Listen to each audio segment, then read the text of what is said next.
Hi guys, how are you?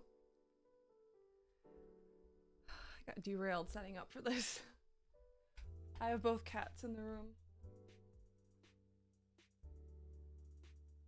Here's the other one. I made the mistake of giving them treats and now they won't leave. But they're so cute. I don't want them to leave. Right, Marley? You want to talk about BTS with me? Can you guys hear me? Hopefully I did this right. Ah. I think they would kill me for a treat right now. This is Marley. She is named after Bob Marley because she was a wedding kitten that my husband and I got for ourselves after we got married in Jamaica. So you get it. And then Jester is over there, and he was named because we got him on April 1st. So he's our April Fool, our Jester. Did you go? Okay, she left. Oh, okay, give me a second.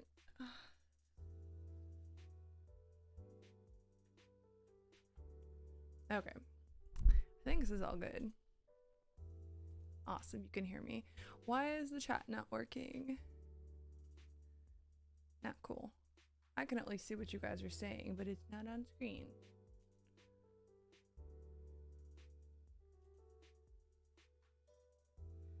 Yeah, I meant to go live yesterday and do this yesterday, but Jester over there had a little bit of a health scare, so we spent the day at the vet trying to sort it all out, and I had no energy by the time we got home.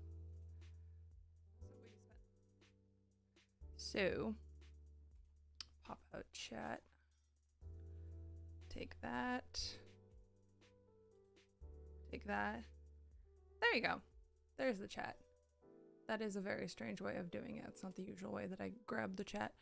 Whatever. It works.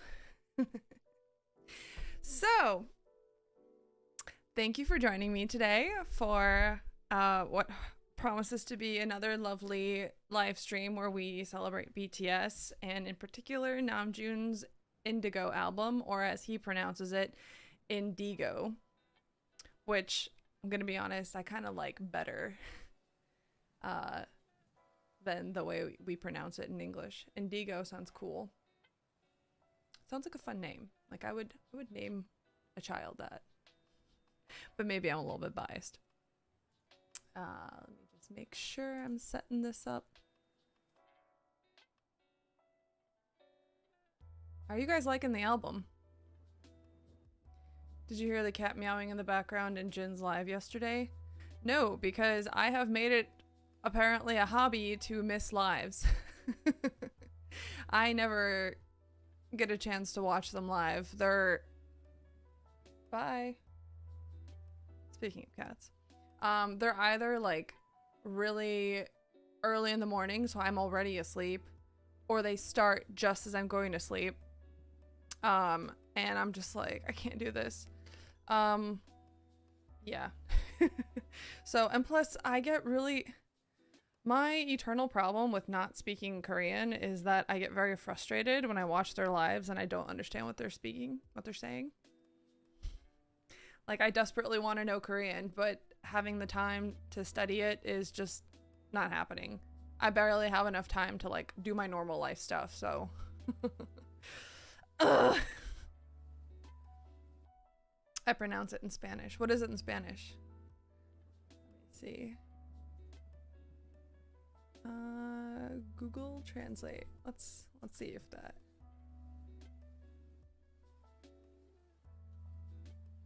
How do I do this? Google Translate. Okay. In Spanish, Indigo.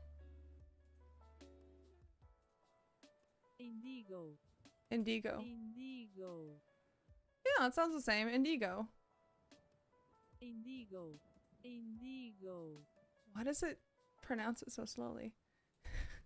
Anyway, I like it.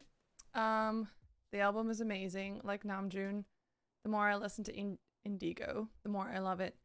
Same. Same. I have so many thoughts and I'm still learning, like I'm still digesting everything and still like absorbing everything that he wanted to say and how he wanted to say it. So I was thinking of doing like a listening party next week, like maybe next weekend, where hopefully we'll all have enough time to digest it and I can have enough time to think about how to analyze it.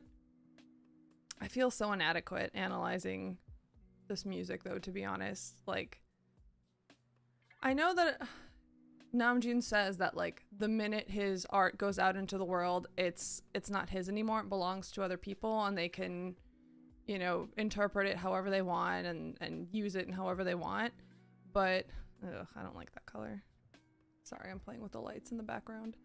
But for me personally, what I get out of their music, out of all of BTS's music, is it's a privileged insight into who they are and what their thoughts are and how they're feeling. And for me, that is really precious as someone who loves them and wants to be as close as possible to them. And in this way, they allow me kind of an insight into them that I don't think anything that is not equivalent to anything else. Like, because when you take the time to kind of distill your identity and your like most pressing thoughts and feelings and concerns and fears and desires into a form of art, and in their case into music and visuals and performances and music videos, like that to me is this like a direct insight into them. And because I know so much of their career, so much of their life already, I'm better able to like interpret what they're trying to say, you know, to an extent, because I think the aspect of like them being Korean in a Korean culture, in a Korean language, those are the things that are not accessible to me because I'm not Korean and I don't speak it, to my everlasting frustration. But yeah, so I just think it's really special that we get that chance to see them so sincerely. Love it. Okay, so what we are going to do today is we are going to read through all the interviews that Namjoon put out on various platforms, various media outlets, whatever you call them. I think I have 1, 2, 3, 4, 5, 6. I have 6 big ones that I wanted to read through because I'm guessing if you're like me that this comeback was overwhelming and all the stuff that he's released with his album has been overwhelming and it's been hard to keep up. Definitely has for me. I was really frustrated on Friday because I wanted to like do my normal comeback like I guess celebration where I just don't really focus on work and can just sit and like absorb it all and look at lyric translations and read interviews and you know, watch all their videos from when they go on shows and do interviews. And this time I just couldn't. I have so many like big projects going on at work right now. I have like so many balls up in the air and I was like, I am in marathon meetings. It's going on 4 hours now of meetings that I have to pay attention or lead or like talking. And I'm like, I don't fucking care. I just want to go listen. Ugh. I'm so glad you're doing this. I haven't had time to read the interview yet. Yeah. Well, neither have I. I did have time this weekend to watch Namjoon's like 45-minute long behind the scenes on his songs, and I really recommend it. Like, I know we're all gonna watch it, but I think I was kind of blown away by how much context it gave. And it's like, it's in his words, it's in the other producers' words, like there's commentary from everyone he collabed with. And I think it's a really beautiful way to like supplement the album and what he's trying to say in it. And it gives me more insight into how to interpret some of the lyrics and the things I've been thinking about the song. So I really recommend it. I even cried at one point because it made me emotional. But yeah. Anyone have any other big thoughts before we get started? So I'm gonna fix my hair.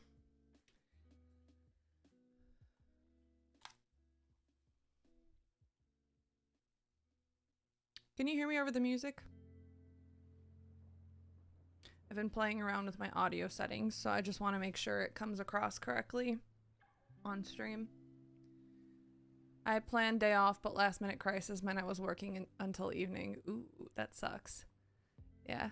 Yeah, same. I was hoping I would have like a chill day because it's fucking December. It's the end of the year. There shouldn't be that many big things going on, right? Wrong. There's too much going on and I don't care. It's cold and it gets dark early and I don't want to focus on anything except things that make me happy, like BTS. I haven't watched anything yet. Totally fine. We're gonna supplement your experience with me reading through these in a minute and giving you my commentary. And then when you have time, watch his what is it called? What did he even call it? You guys all know what I'm talking about, but what the fuck was it called? Bangtan Indigo. How do I find it again? RM Indigo album magazine film. It's 41 minutes and 27 seconds long. It was surprisingly deep and insightful and sincere and honest, and I was just like, it feels like he's been wanting to share this stuff. Like he's so passionate. They're all so passionate about the music they make, and hearing their art in their own words at this point in their careers where they've really grown, they've developed, you know, enough talent and enough experience that they can stand on their own 2 feet when they make these albums, and hearing like their artistic thought process and you know the decisions they made and how they wanted to express themselves, and like their references and like the backstory of like why they decided to do things a certain way is so special. And to be honest, like if like chapter 2 has not been any like less fun than chapter 1. To me, it's been more. It's been like better, because now instead of, I think, any of them having to sacrifice parts of themselves to fit into this, you know, group of 7, they've all been given the space and the platform to express themselves uniquely, completely. And so it's like me getting to spend one-on-one time with each of them and getting to just focus on one in particular and devote all my attention and energy to just one at a time. And I really like it. Personally, I really like it. Like, honestly, I'll talk about this more when we do our listening party next weekend, but like, I see similarities in the things that Namjoon has expressed in his album as what Hobie expressed in his album. It's like, obviously, it's understandable that they would have similar thoughts of like feeling boxed in, wanting to break out, wanting to be free of all labels, and wanting to just express themselves the way they want to and authentically. I'm just so proud of them, and I'm so happy that they're doing this. Even if they think it's hard, even if it's a risk somehow in one way or another, I really applaud them for doing it, because I think it's really healthy. It's more interesting for me as their fan to listen, and it also reassures me that they are still artistically happy and growing, and they will still be around. Yeah. I was lucky enough to be able to take Friday off. I took advantage of every minute of it. I am so jealous. I'm so jealous. I was so bitter that I couldn't. Alrighty, let's do this. Chapter 2 has been bursting with so much content. Love it. We're seeing a closer look to their individual interests. Yes, it's like we're getting a chance to actually get to know each of them individually. Like they don't have to fit in a certain box. Like if their box is, you know, a frickin' star shape or a rhombus or a circle, it doesn't matter. We will go see what's in it. Like, that's a very weird analogy. I'm sorry. But yeah, it's so great. It's so great. I still get commentary from people like, how are you doing? Are you okay? I saw that someone released solo music. And I'm like, yeah, it's the greatest fucking gift. I am so happy. Oh, like, what does that mean? That they're like disbanded and then that like they all don't care about each other anymore? No, they love each other enough to give each other the space to do this. And I actually even wonder, like, if they have, you know, like a friendly rivalry going on internally. I would totally understand that, because they're all working on their individual music, right? They're all trying to figure out the best way to express themselves individually, artistically. And then they're seeing what the people before them in the order are releasing, and they're like, wow, that's really impressive. I'm jealous. I want to do it like that. I want to be able to perform like this. I want to have a music video like that. I want to have a deep concept or like something that's really personal to me wrapped up in all this. I want to collab with blah blah blah. Like, I would hope and I would imagine that they're all learning from each other, and like it's that rivalry of like, I want to do as good as he did, if not better. I want to be better than him. I want to surpass him, or I want to be able to be at his level. I think that's so healthy. It's so healthy. It's from an artistic perspective, from a mental perspective, like it gives you goals to work toward to, which for them is so important. When we've repeatedly seen them be like, we reached the top, what is the next goal? What are we supposed to work towards now? Like, we got there. What now? Do we work for a Grammy? Oh, well, to get to the Grammy level, we keep needing to figure out how to sell out and, you know, bend over backwards to fit into the box that the West has put us in, so maybe not. And the fact that they've decided to just go on and make stuff individually and basically reset and develop themselves individually artistically is just mwah, like chef's kiss. I'm so happy. I'm so happy. Yesterday I had water in my basement and I listened to Indigo while cleaning up. Well, that's good. That's a good soundtrack. All right, first interview. Okay, I will have it on screen. You can read along or not read along. I will read everything. So without further ado, let's go. Rolling Stone. BTS leader RM pushes against the weight of fame, looks toward a bright future on Indigo. The de facto spokesperson for the world's biggest pop group delivers an excellent solo debut. Sexy photo? Are you really gonna do this to me? Hold on, give me a second. I'm gonna do this little trick that you guys taught me, which is when you're supposed to have a free article and you run out of free articles. No, go away ad. You open an incognito window in Chrome. Okay.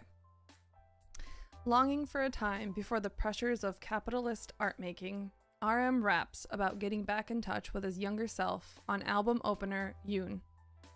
Quote, I want to be a human before I do some art, he raps with determination over a dusty boom bap beat after Erykah Badu offers her sagacious vocals about the importance of silence. The song's hook is a reinterpretation of advice from the late South Korean painter Yoon Hyung-kun, whose voice was sampled for the track and is known for his monochrome paintings that combine Korean traditional ink calligraphy with Western abstraction. I'm gonna lower the music. Am I allowed to lower the music? Am I allowed to lower anything? Are we stuck at at this volume forever. Oh, my technology is acting up again. Why? I just want to read. No, not you. Okay, there we go. I just want a little quieter so I can hear myself. Okay. Damn it, not you. In similar fashion, on Yoon, RM synthesizes his appreciation for Korean contemporary art with 90s American golden age hip-hop and R&B, paying respect to their innovations and creating a sonic meeting ground for these two legends to meet. The thrilling combination is a reminder of RM's previous bibliography building on BTS songs, in which he has alluded to both Haruki Murakami and Jungian philosophy, creating a universe of references that have made their music so easy to get lost in. Well, that's true. Building upon the sense of frigid loneliness that pervaded his 2018 mixtape Mono. Frigid loneliness. That's an interesting way of describing it. I don't know if I would say frigid loneliness. Maybe I would say something like comforting sorrow. I don't know. But I wouldn't say frigid. Anyway, building upon the sense of frigid loneliness that pervaded his 2018 mixtape Mono, Indigo is a project that is packed with RM's reflections on alienation. On the stadium rock-influenced pop track Lonely, RM sings about being trapped in hotel rooms, surrounded by buildings that I don't know, while Closer, an atmospheric R&B song featuring British singer-songwriter Mahalia and Korean-Canadian rapper Paul Blanco, sees him yearning late at night for someone who's got him rolling in the deep.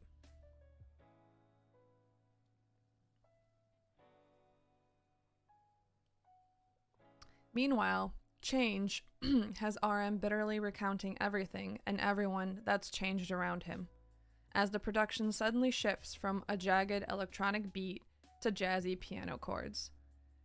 Oh my god, Change. I fucking love Change.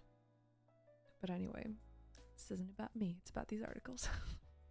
RM isn't completely alone on Indigo, which invites in a host of collaborators, from emerging Korean indie artists like Cold and Kim Sawol to musicians he grew up listening to, like Tableau of the hip-hop group Epic High, with whom he trades verses about forging your own path on All Day. The light acoustic guitar ballad, No 2, number 2, also notably features Park Ji-yoon, singer of the 2000 K-pop hit Adult Ceremony, an artist who has gone on to release music on her own label after claiming her former agency gave her an image that brought her debilitating public criticism. That experience makes her words about not looking back all the more poignant. Yeah, as an aside, I actually saw some thread on Twitter talking about how Park Ji-yoon, she made that song, that hit in 2000 called Adult Ceremony, and then was like hypersexualized. And I think her label was JYP, and they didn't really protect her from that hypersexualization and how like it was like over the top and she couldn't move on from it. Like it just kept following her no matter what she did. And so she ended up having to take a break from music and just from, being an artist and being in the public eye because it was too much. And it was only like years later that she was able to have some kind of normalcy when she created her own label and came back with, total control over her own image and sound and public space and all that. Like, yeah. Which is a commentary on the toxic parts of K-pop and all that. Okay, so moving on.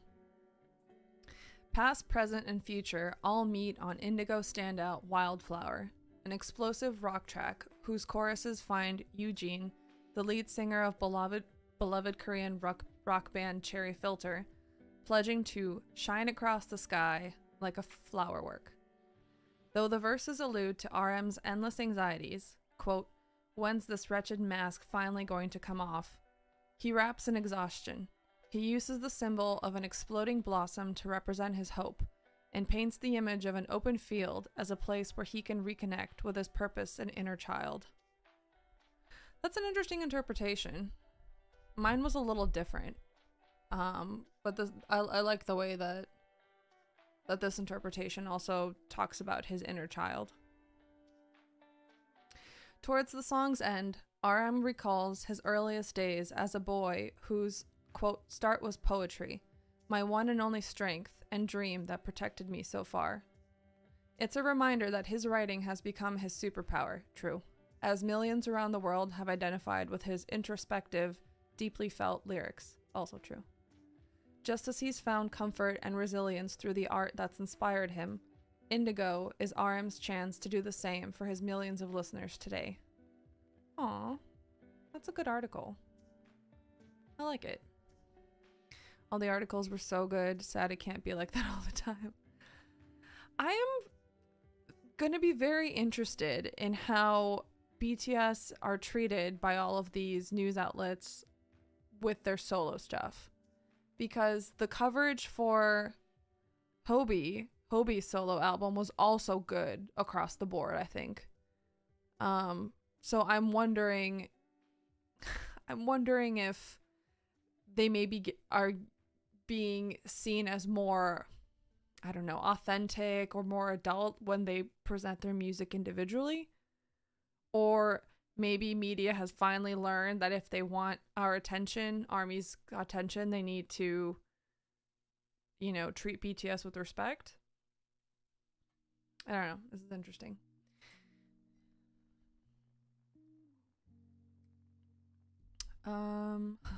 Related, BTS will get candid in new docu-series, BTS Monuments, Beyond the Stars. That docu-series, it's supposed to be on, like, Disney Plus, right? I feel like it's just gonna be a rehash of everything we already know through all their other docu-series that they've done. I feel like this is gonna be a like a summary or like a Reader's Digest version of their history for people who might be general public or people who are new casual fans.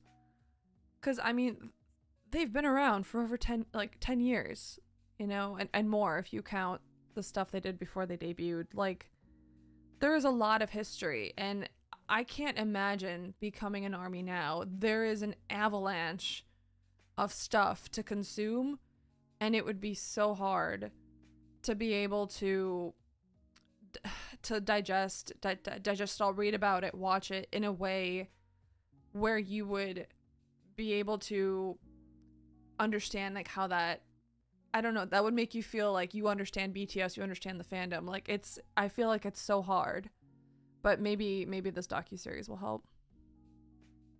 I think they are finally moving beyond the boy band label. I think they are too, and it's hilarious that we know that they haven't done anything different. All they've done is given themselves the space to express themselves in the unique way they each want, which we've all seen, in an aggregate manner on their music. But in the eyes of people who don't know them as well, it's just, oh, they're no longer a boy band. Now they're serious musicians. We can cover them better now. It's just ironic and dumb. Also, the filtering rate on Spotify is so low. Really different treatment for them. I saw that. I was very... I'm very curious about that. Because from my perspective, we haven't, nothing's changed. It's all the same. The only difference is that they're no longer doing music as the 7 of them. They're doing it individually. And the attention on them and the treatment of them has just become more honest. I just think it might go back to the fact that the West has never treated the concept of boy bands seriously. It's like, in the West, it's thought of, oh, if you're in a boy band, it's not serious. Like, you're not a serious musician. You are like I guess the thought is it's like, oh, it's like a group project where like only a couple people are doing all the work and everyone else is coasting off of them. I guess. I don't know. I'm still watching content from 2019. That's are you catching up, or did you watch stuff before that? 2019 is rough for me because that was the year of the Speak Yourself tour, which was amazing. It was like this massive victory lap that BTS did after the roaring success of Love Yourself, and I had the best seats. I went I went to 2 days of Speak Yourself in New Jersey, and my seats both days were on the floor. My husband had the most amazing luck buying tickets on his phone. That was before Ticketmaster went to hell, I guess.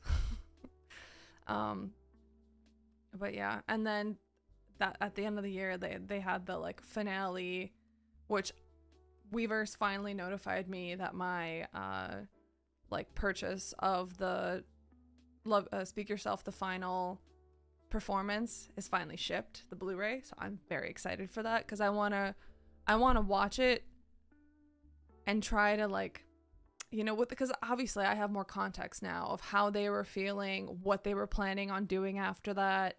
And I want to watch it in that mindset. It's probably going to be extremely emotional. I'm going to cry. But yeah. And it sucks that was like, they were climbing to such heights. They were going to places that were full of so much potential. And then in the following year, like only a couple months later, the fucking pandemic veered us off into a different reality. Rolling Stone had covered BTS fairly in the past. In my opinion, they gave Mott 7 a good review. Yeah, I mean, Rolling Stone in general has been treated them pretty fairly. To be honest, I'm procrastinating. That's why I'm so behind. Because it's the natural progression to disband. It's definitely time to trust Bangtan. Yeah, you're right. In most bands, like what happens is like they go, okay, it's been fun doing it as a group, and now we want to do it separately, and I think that's where it's very unique and special that BTS have this bond, this team where everyone understands like that there's a time and a place to fight for, I guess, your part of it, and when to compromise on something so that the end result as a group is the best it could possibly be. I'm sure there's been a lot, like for them, there's been a lot of humbling moments where they're like, oh, I want to sing this part of the song, but I know this other member is singing it or rapping it better than me, and I have to accept that because we want the song to sound the best in the end that it could be. Or performances on stage, like, oh, I want to have time on, to be center stage, but I know this other person does this part better than me. I think it's so difficult and takes so much discipline and understanding to be able to swallow your ego, still build on your talent, and still give everyone the chance to express themselves in a group, in a band, and be able to make that sustainable so that people want to keep working together. And I think they took that as far as they possibly could. And I think their time as a group was also extended even further because of the pandemic. And I agree that like the natural progression for everyone is, would eventually be, oh, I want to do my own stuff now because I've spent so much time sacrificing myself to do stuff as a group. But I think what's really special about BTS is that they're like, we're still together.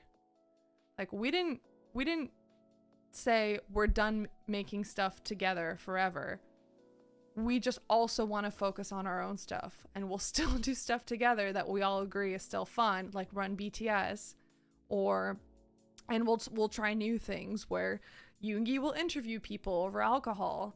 But we want to have the space to explore ourselves artistically in ways that we've never had a chance to over all of these years. And maybe one day in the future, we will come back together and make music together in a new way. Or maybe we never will. Maybe we'll just all be doing solo stuff and only come together for non-music related stuff in the future. The world is their oyster.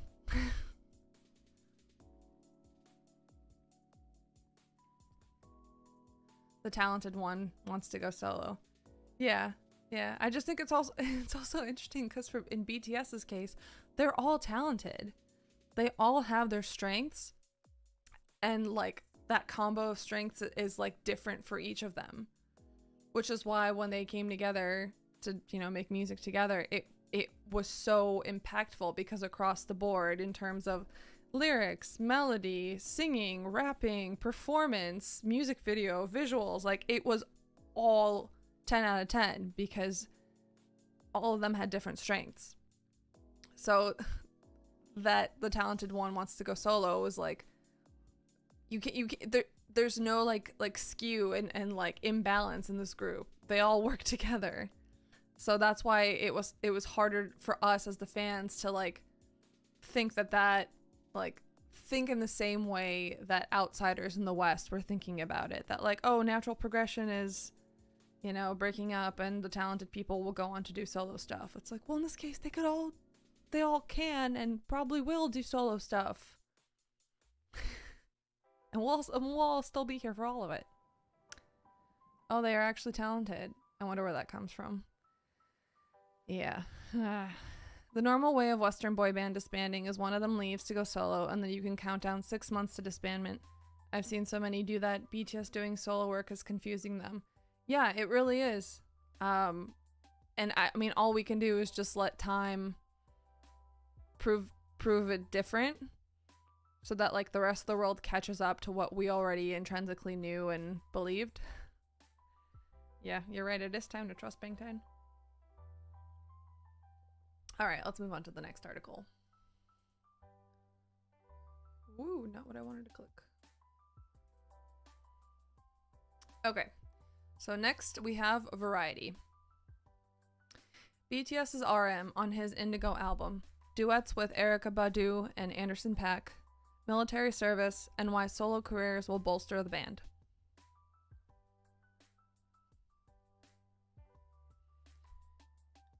RM is the second member of BTS to release a solo album this year, in what is expected to be a sequential rollout of individual efforts from all the members in the near term. The just-out album, Indigo, is substantially different from the J-Hope album that preceded it. True. While J-Hope's eschewed collaborations, RM's includes featured appearances on almost every track. Interestingly, one of the two songs that doesn't include a feature is called Lonely, something RM is very much not, within the confines of this friend-filled record, as he shares the love with stars from America and South Korea alike. What?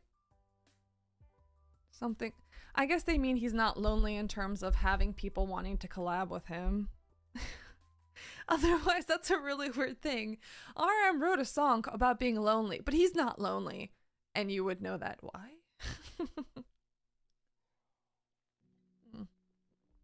But even with plentiful guests, it's still an individualistic affair, ramping up that R&B and hip-hop fans might expect, but also introducing elements of rock and flavors of pop that haven't been combined in quite these kinds of ingredient mixtures in BTS records before. Not true? What are they referring to? I don't know. To me, this feels like a natural progression from BTS music. I don't know. Fine. Whatever. No one knows BTS the way we do. Fine. Conversely, it's also less dark in its tone than much of J-Hope's album was, which doesn't mean that RM wasn't striving to show more vulnerable sides of himself than he's previously felt comfortable doing. Okay. Alright, I'm not gonna try not to be mean. In a Zoom with Variety, RM talked about the album's collaborations with personal heroes Erykah Badu and Anderson .Paak, as well as Korean rock superstar Eugene on the lead single Wildflower, where he's at with the eminent prospect of military service, and why he believes strengthening the BTS members' individual identities with solo projects will make them a stronger unit when they come back as a whole. Combination never seen before. You guys didn't like that either, did you? I just, I love when any outsider writes something about how this is new and never before seen. And all of us are like, what? Okay, whatever. It's still a positive article. Trying to stay positive. Fans have some expectations for what they might hear on this album, even though you've done a good job of holding it back till release tonight. What will people have been right about and speculating, and what elements do you think will surprise them? I think the first interesting point is that I actually had a lot of collaborations and cooperations with a lot of artists. It's 10 tracks, and basically I had a collaboration with them on 8 tracks. And then the second would be that actually the 10 tracks have their own 10 different genres sound-wise. Before this album, I think I would get stuck on a specific concept or genre or texture. This time, I just tried to write like a diary. Is it weird that I didn't even think about like, oh my god, there's 10 different genres on this album? I just thought that each of them was a great, unique song and like showed me a different side of Namjoon. Like I didn't go, oh, these are different genres. I was just like, oh, cool, fun song. Oh, cool, fun song. Ooh, different fun song. Ooh, different fun song. Am I the only one who doesn't really focus on genre?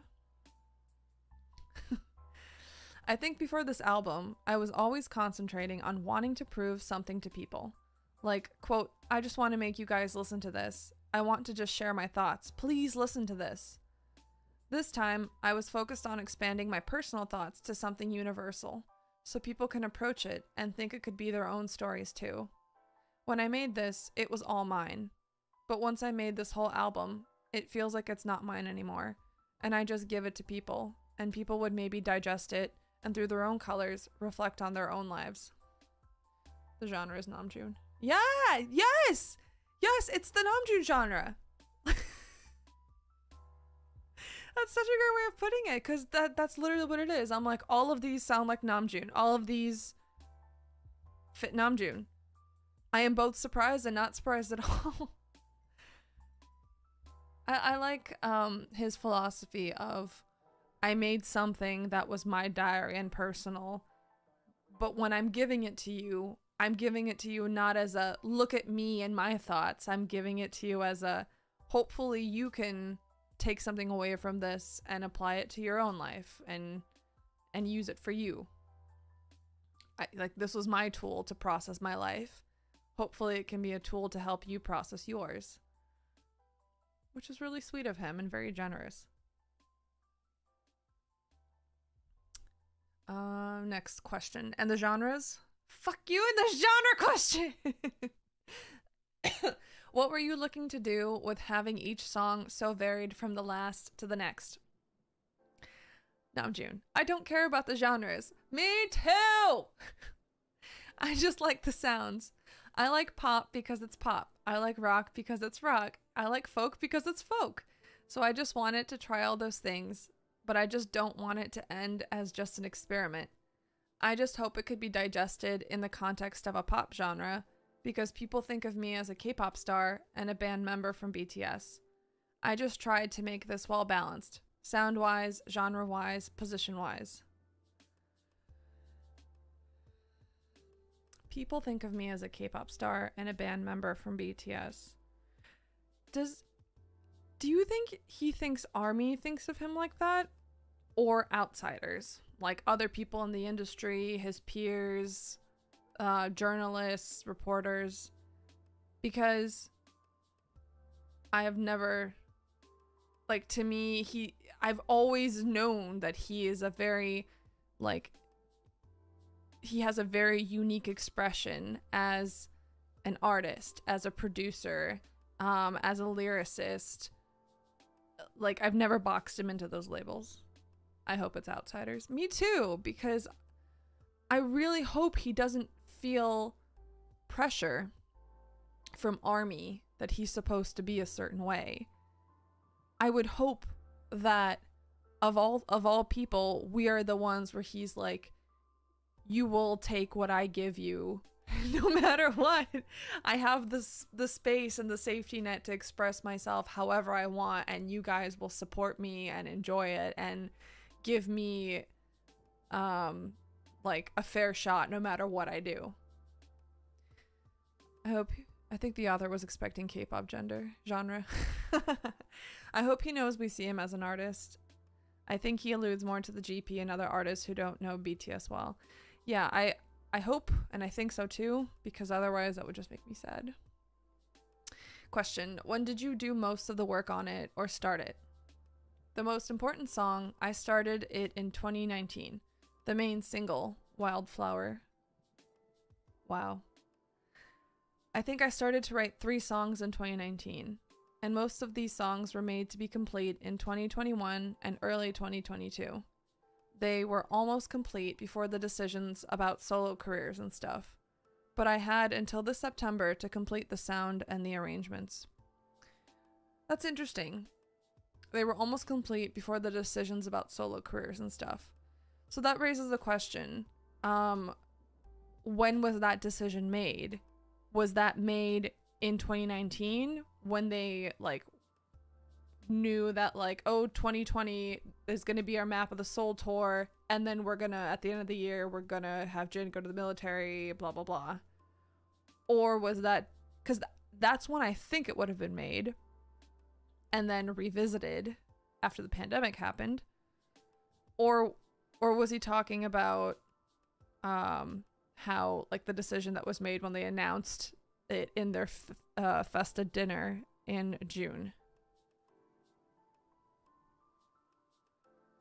Because the whole idea of like, you know, Wildflower is about him not wanting to be labeled, not wanting to be stuck in a box, about him wanting to be able to just live freely, not be buried under his fame and what he's known for and everyone's eyeballs and expectations, and just having the freedom to express himself and do whatever he wants, like a wildflower. Because he's saying that he felt that way a long time ago, and he started that song in 2019.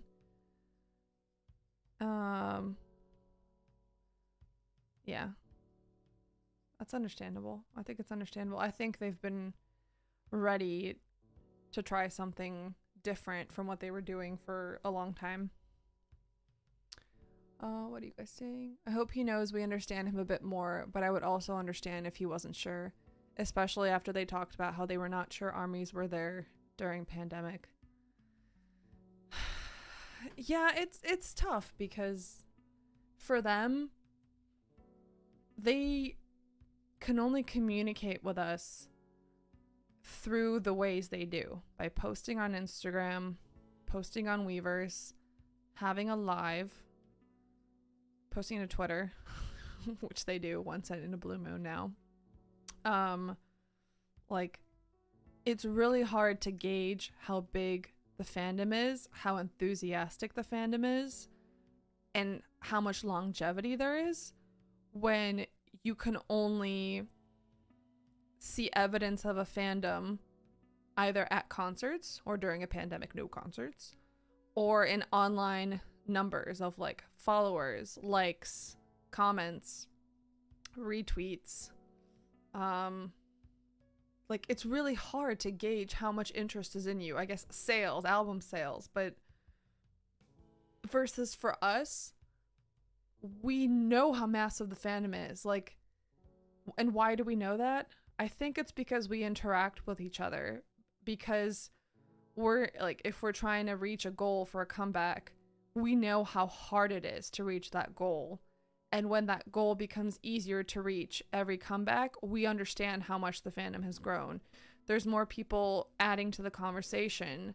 There's more content being generated amongst ourselves, whether it's memes or fan art or fanfics or YouTube channels or, you know, discussions and lives like this one. Like we see the evidence of fandom more than they do, and we interact in it.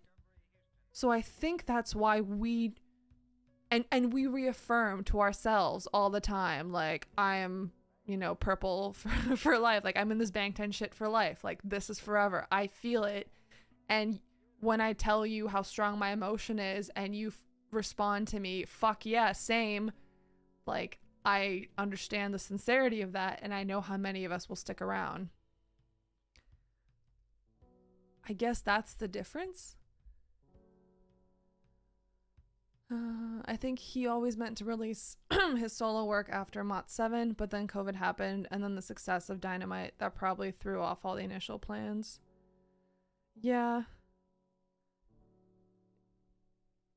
Yeah, I think the wrench in the plans, like how everything got fucked up because of the pandemic, maybe disrupted their ability to understand what was going on in the fandom, I guess. Maybe around the time when they opened the Instagram accounts. Maybe. Yeah. I think the concerts might have reassured them so much they must have been so relieved. Yeah. Yeah, and I think it was twofold. I think it was one, seeing the audience, seeing that we were still there and that we were as fervent about attending their concerts as ever. And then two, feeling reassured that they were still capable of performing, that they were still capable of capturing the crowd. That like they still had it and we were still there. Yeah, I think as an artist, that's the only way you have undeniable proof that your fandom is still there. Which really sucks because it's just so interesting to me that we all knew we were going to be there.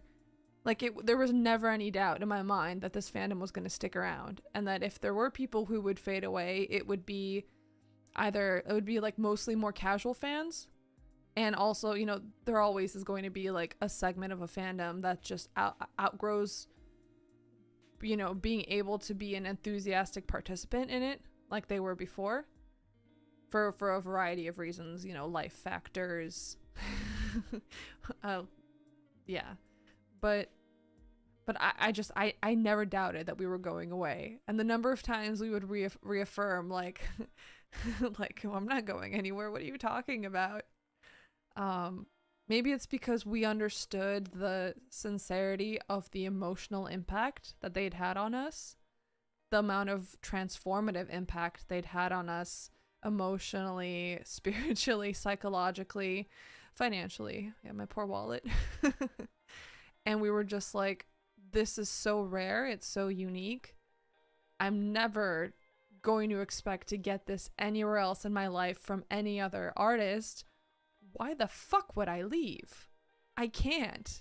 If I could ever even get a smidge of what I've already been given from being a fan of this artist, it is totally worth being here in this community with them, trying to go to their concerts, listening to their music, participating in comebacks in however way you can.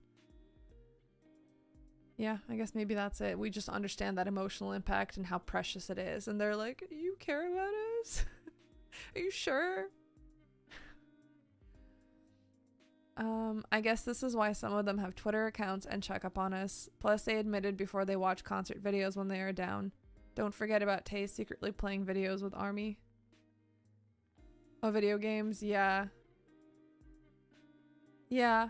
Yeah, and again, I can understand them wanting to watch their concert videos because that is the proof of that moment where they have the undeniable evidence that their fandom is there and loves them and is so fervent and enthusiastic in their love. Still, I wish that we had another way to prove it to them. There were so many people determined to cut them down to size, like Billboard, that it must have been hard for them during COVID. Yeah. Also remember Tay went to one of his birthday events and got to see what Army did for him. Maybe they are able to feel our presence and love other ways. Maybe. Maybe. I think it reignited their passion for performing. They repeat again and again that they want to perform for the rest of their life. Purple blood for life. Yeah. Yeah. Yeah, I think, you know, the amount of the way they would perform on stage was always so physically intensive, and they were very like at risk of injury, that and they had reached a point where like their stamina was capable of all of the performance that they were doing, you know, that they were in like peak shape to go on the Map of the Soul tour had it happened. And then when they couldn't do that, I think they probably had a fear of like they lost all that stamina and all that ability to perform, and they were like, is this it? Like I don't know if I can get back there again. Like I'm only getting older. And I think maybe that's also why they started working out. I don't know. But when they eventually did come back to perform in front of Army, I think they realized like we can modify our concert. We can do things differently where we have to do less intensive choreography and all that. And Army will still be just as happy, and we are just as happy, and that connection between artist and fan is still there. Like there is a way to do this that is sustainable. That's what I think that they were reassured by. Someone needs to get it into their thick skulls. We're here to stay. Like Hobie was not sure Army would be there at Lollapalooza. Like, damn boy. Agreed. Like the fact that it was just all Army there, and everybody was mad because Army was camping out at the stage. Like, sure, that's bad etiquette, but what? Like, sorry, you don't care about your artist as much. Like, I don't know. It was never a doubt in my mind that Army was like, I'm coming. Like, yeah, hell yeah. Jesus. And then they planned the concert with only OT7 songs. Yeah, exactly. And they still managed to do it all. Although I did like the version of the concert that they posted on Disney Plus. I watched it I think twice. And the part where like they run off stage and they're all fucking exhausted, and it's like the first half of the concert. And I'm just like, yeah, babies, you're getting older. This is what it's like. Oh, it was cute. Maybe meeting Coldplay also helped reassure them. I hope so. I really hope so. Okay, let me get back to this article.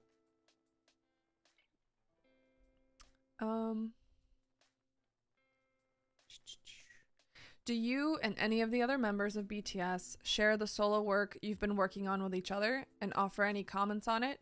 Or just wait for everybody to be surprised at the same time the rest of the world gets it? We're family, so we have our specific distance from each other. The only one I shared the whole music with was J-Hope, because he gave me a listening session before his Jack in the Box came out, so I just paid back the same. And he loved the track with Erica and the Wildflower, which is amazing.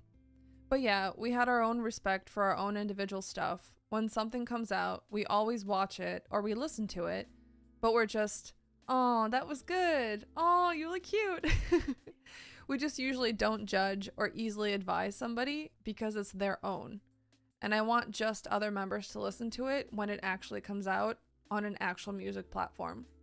The casual listening session would be good, but still, I think we're family. Therefore, we're too close. We know each other too much. Laughs.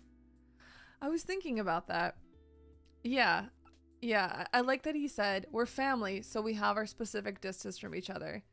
Yeah, like, they all have a lot of history. They all know each other's strengths. They all know each other's weaknesses. They all know what each other is working on. Like, they already know each other so well that when they have this kind of music, like, it's so personal. It's such a reflection on their abilities at that time, their mental space, you know, like their deepest thoughts and fears, that I think exposing it to someone who already knows you so well and is so close to you would be a little too painful. You'd be like, maybe just listen to it later on your own.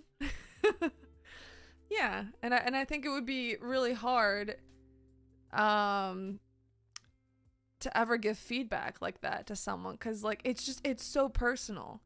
Like, you need to have some kind of illusion of a boundary in order to share that. So like the illusion of the boundary is like if Namjoon's like, Jimin, listen to it in your own room on the streaming platform and then tell me later what you think. So there's like, so Namjoon doesn't have to see Jimin's face when he was like, oh, you did that. Okay. Oh, you feel like that. Oh, I know that. Like it's just it's too much. It's too painful. Let's be real, they could go on stage just with a microphone and in jogging pants, no makeup, sitting on a chair, and we would be just as passionate. Yeah, honestly, we maybe more if they wore those sweatpants that we love so much that that just, display all their assets in the best way. But yeah, you are completely right. They don't need anything. Like, we all just want to be as close to them as possible. Spend as much time with them as possible. Like, sorry. We have that kind of connection. We love them that much. Like, so that's also why I do think ARMY get a better and more intimate experience listening to BTS music than outsiders, because we know where they're coming from. So that is the closest time we can spend with them, if that makes sense. And we thought they all hear everything first. Yeah. I mean, maybe in the very beginning, like if somebody made a really cool beat, they're like, oh, look at my, like come listen to this. Isn't this cool? And then the person be like, oh yeah, that's fun. Ooh, okay. I'm like, good luck with that. Yeah. I also just think the creative process is really messy, and it takes up a lot of your ego. So there's a lot of times where you're just not going to be in the mood to hear feedback or criticism. And you have to have, like, in order to get that criticism, you either have to be like frustrated and in the mood to have someone give you advice. And ideally it's someone you respect who like doesn't work as close with you, who you don't have a history like BTS have with each other. So that that person can come in who hasn't seen you very often and be like, oh, that's great. That's great. What if you did this? What if you did this? Oh, have you considered this? And you're like, oh yeah, you're a legend. I respect you. I'll listen to you. Okay. Versus if like someone from BTS was giving you advice as a fellow BTS member, you'd be like, oh, fuck off. What do you know? In a respectful way, of course. It's like playing an instrument at Christmas for your family. Embarrassing. Yes. It's incredibly brave to share art publicly. I have been thinking about it for a long time because I draw a little and it's terrifying. It's part of you. Yes, exactly. Art is in my opinion, art is the expression of the human spirit. And it's the most intimate and sincere way we can express what's on the inside. So it's scary, yeah. It sounds respectful to have some space so as not to compare someone's personal work to BTS's music or accomplishments. Yes, it does. It sounds very respectful. That's why we love them. All right, moving on. Damn it, my tea is cold. In America, Erykah Badu and Anderson Paak, I want to say Paak, are the biggest names among your collaborators. Can you speak to why those two in particular? In some point of the process to make a track, I suddenly feel that if some specific frequency actually appears on the track, then, oh, this track's gonna be a whole nother level. Or it could sound more completed. So with both Erykah and Anderson, those two were the only consideration for each track. And especially Erykah. She's a queen with her own castle. Oh, that's so sweet. And I hope that there is a specific message in the track. So I thought that if this comes through with her voice and her narrative and her history, then it could be more convincing, like way more convincing, than a young 20-year-old artist saying that you should be a human and you should keep silent before you do something. And I just love her spelling voice. That when you listen to her voice, it's like casting a spell on somebody. And Anderson? You know, everybody knows Anderson. And everybody loves his own funky vibe and his aura and energy. And actually, he's our friend. He helped on our last singles, playing drums and live. So it came out really natural. That's interesting. So basically, he's that's really interesting. Like, he's a young 20-year-old artist.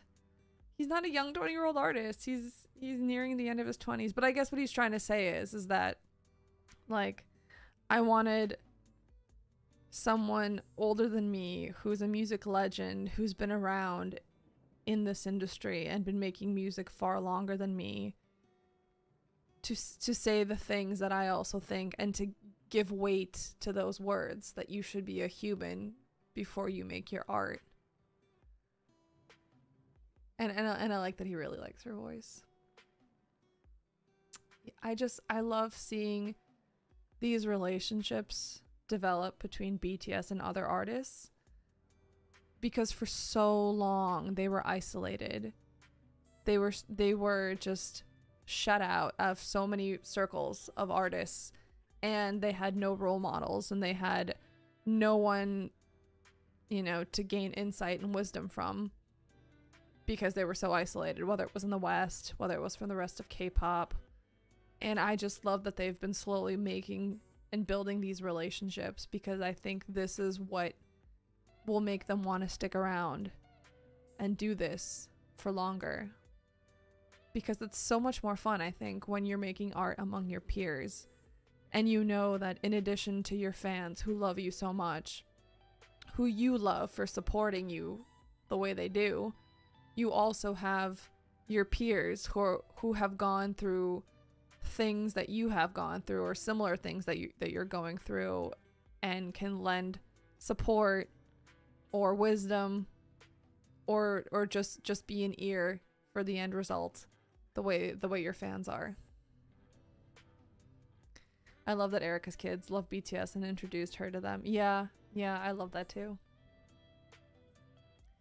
Among the guests that maybe aren't as familiar in the United States, is there anyone you'd single out that you're really excited about maybe exposing a little more to the rest of the world, who may not yet be a global superstar like you are? I love the artists on the tracks that maybe the global listeners may not know, but they're actually the cream, the legends in Korea. They built their own genres here, so I just want to shout out their names. And I thought it could be a well-balanced album and a very unique piece if I could harmonize all of these artists, like industry to industry, content to content, nation to nation. I especially want to emphasize my lead single, Wildflower. There's an artist called Eugene. She's like a 45-year-old woman rock vocalist from the band Cherry Filter, and she's a super legend. I think the listeners may notice it when they start listening to the track. She's one of the #1 rock stars that I've ever known. So powerful.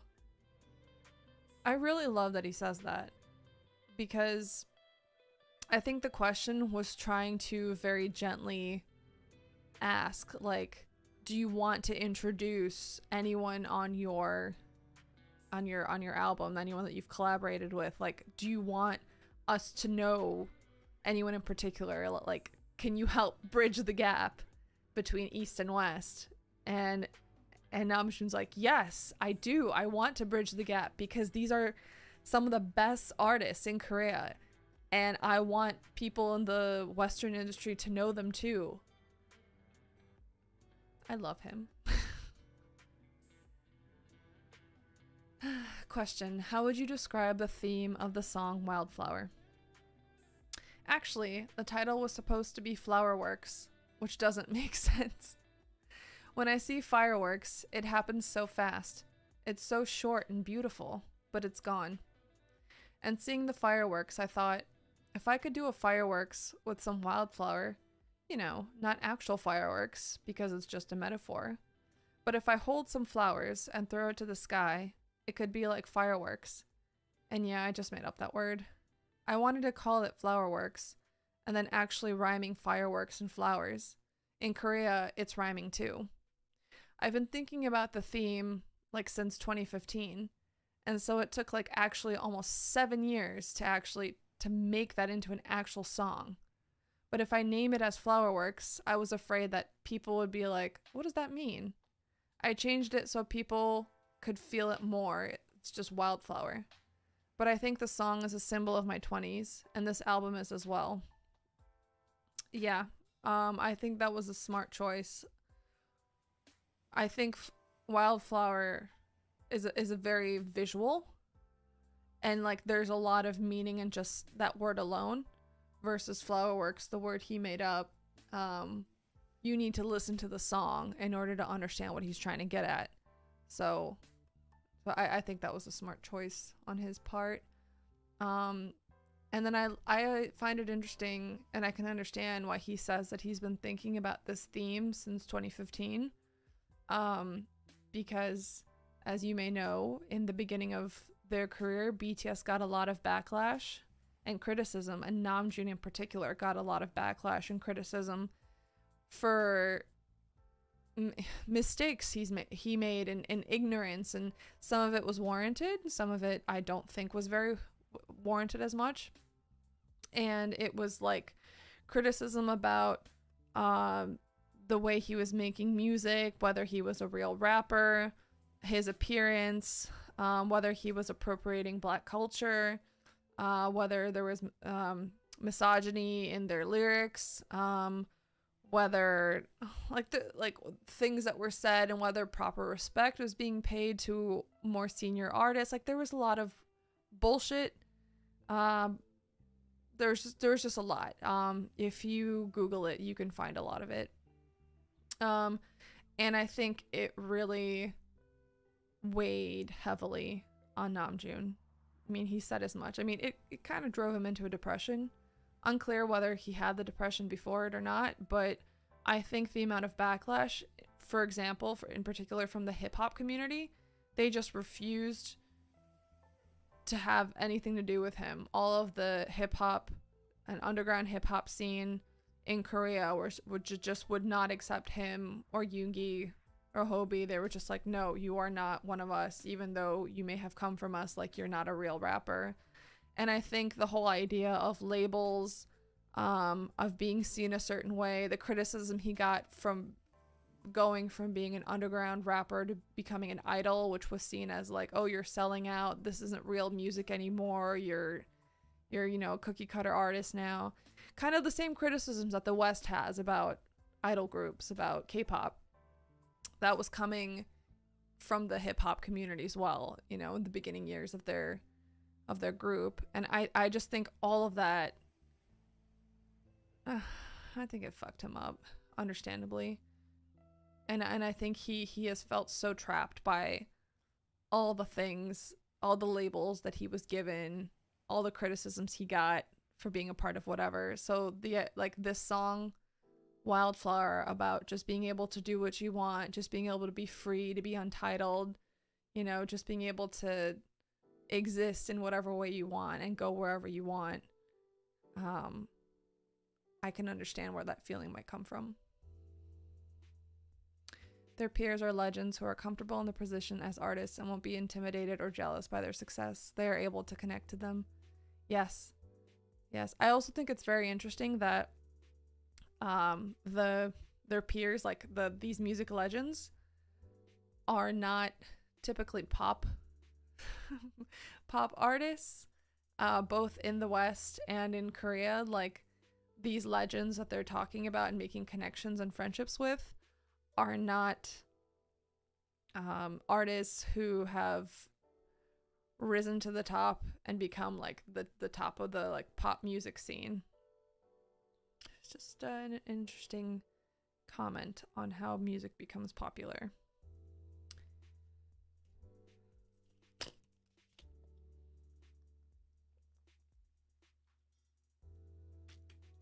Okay. Next question. You've made a statement about how this album was going to be a summation of your 20s for you. We also know that you may be off the scene for a while because of military service. So was it really important for you to have this album feel like it'd be the it would be the summation of everything you've been feeling? Because it might be your last chance for a while to make a statement that's really that personal on record? Namjoon, when I made this album, I didn't know what was really coming, like when or how. So I tried my best, but I think that's not because of my military service. It's just because I barely had time to concentrate on my own personal stuff because BTS was so busy and hectic for a decade. I feel kind of like I was destined to release this album in the last month of my 20s, so it's really strange. I feel really happy to release this album right before I turn 30, so I could rate my 20s. Um, by the way, just side note, the way Koreans think about age is really interesting to me because the way I understand it is that everyone turns a year older at the new year. Like like you don't turn a year older on your birthday. You turn a year older on the year on like a New Year's. So, even though Namjoon's birthday is in September and he already had his birthday this year, he's aging another year on New Year's on January 1st. So that's why he's saying it like this, which I think is really interesting because I haven't seen it thus far or in any interview where any journalist explains this. They're just like, yeah, we're just gonna assume your birthday's next month. Sure, whatever. Your birthday's in January, right?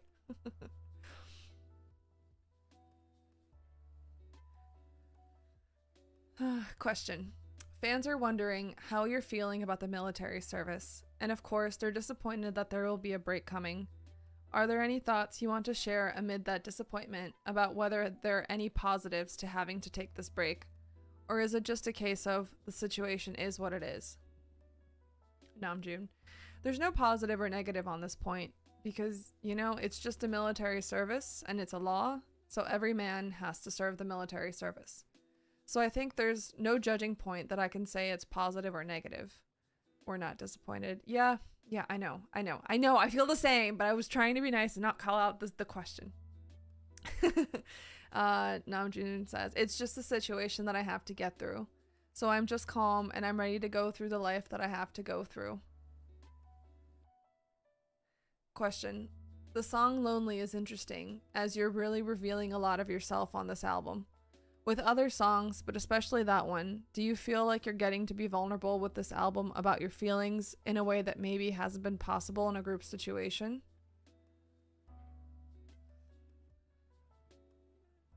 Are they calling out the song Lonely because it's in English? Yummy, don't be mean. Okay, now June responds. When I wrote this song, I think it was in Las Vegas last April. It was our last tour, actually, for the whole year. I really don't like being just stuck in a hotel for like a week. So yeah, it's kind of one of my shades on my inside. Like you said, I sometimes get still afraid of showing the actual frank and honest sides of myself. But I've been taught that art is like that. You should... He stops to rephrase.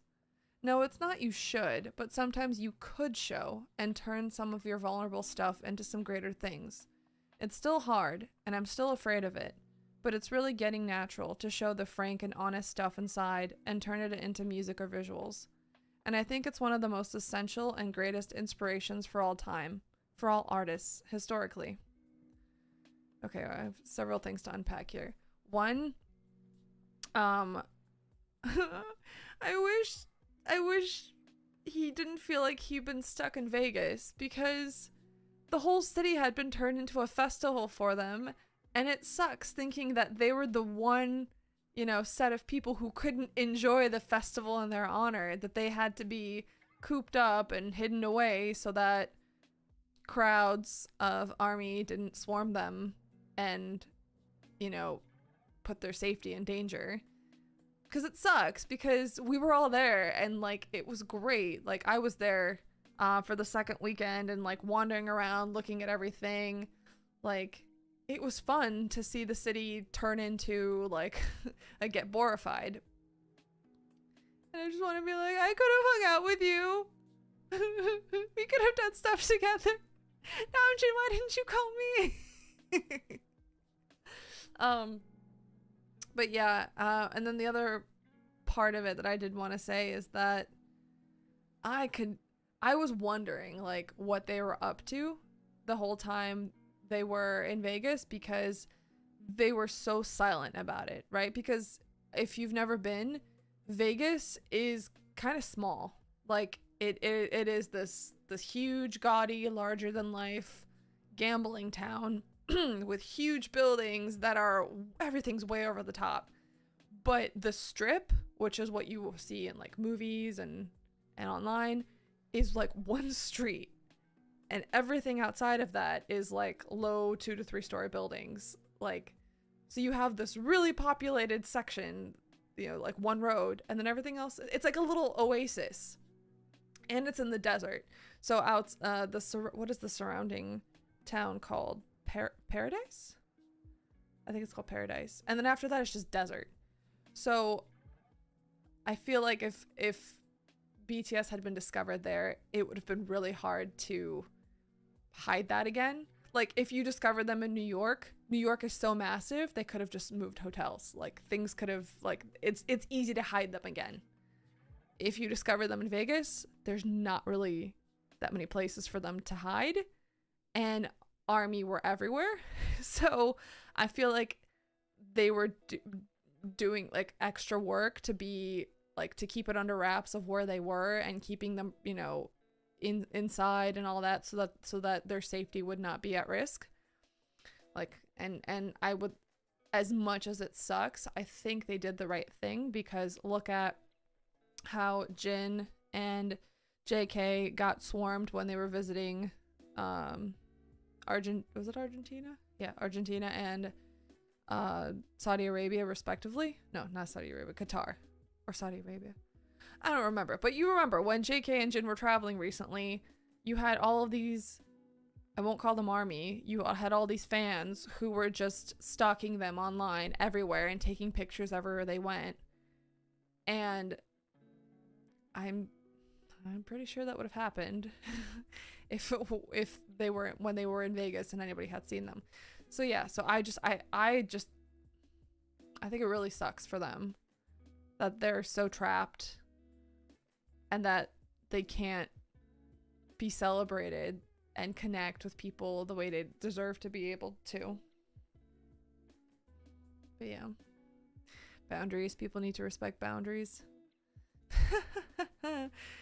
Yeah, I agree. I also think it's so hard to do that, because even the most reasonable of fans, there is a chance that like just something snaps in you and you forget boundaries. If it's the one time in your life you will be that close to BTS. If you love them so much, it's so hard to resist that desire to be near them. And I think it can happen to the most reasonable of us and also the least reasonable of us. So I think it's just really hard. Okay, next question. Now that you've done this album and people are about to see these different sides of you, if you self-assess or self-analyze yourself and where your different skills lie, obviously a singer, a rapper, a dancer, a live performer, an artist in the studio, do you feel like the emphasis has changed in where you think you most excel? Namjoon. I've spent 10 years as a BTS member and 15 years doing music.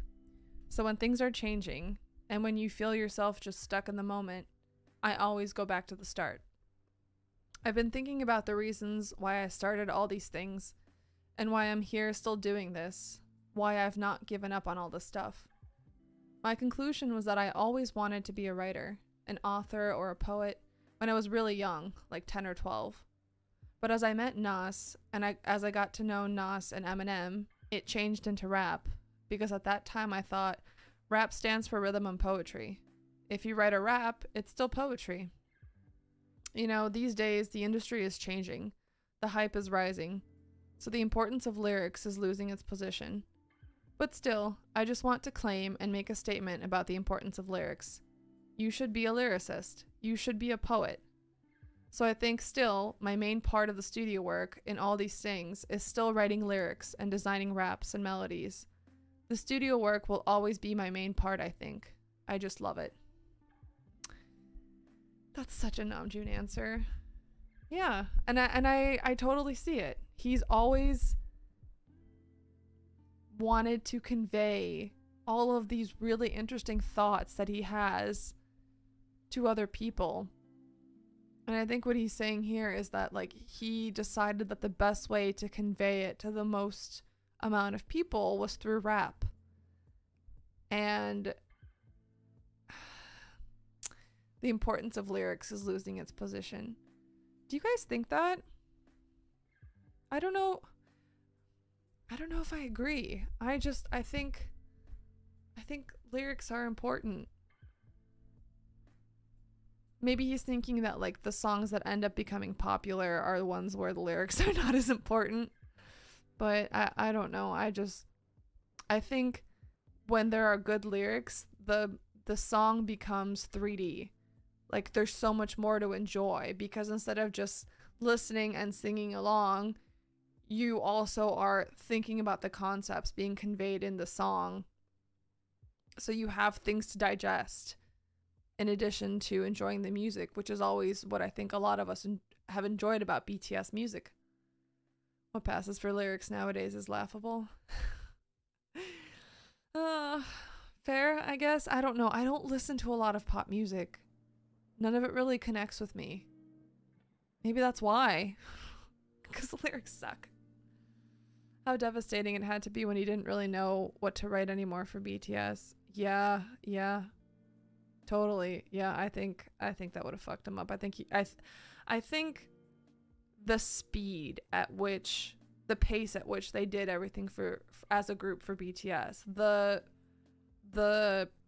their schedules were so packed. They were always so busy that like it's so hard to find the space to just sit in yourself and digest and figure out, well, who am I?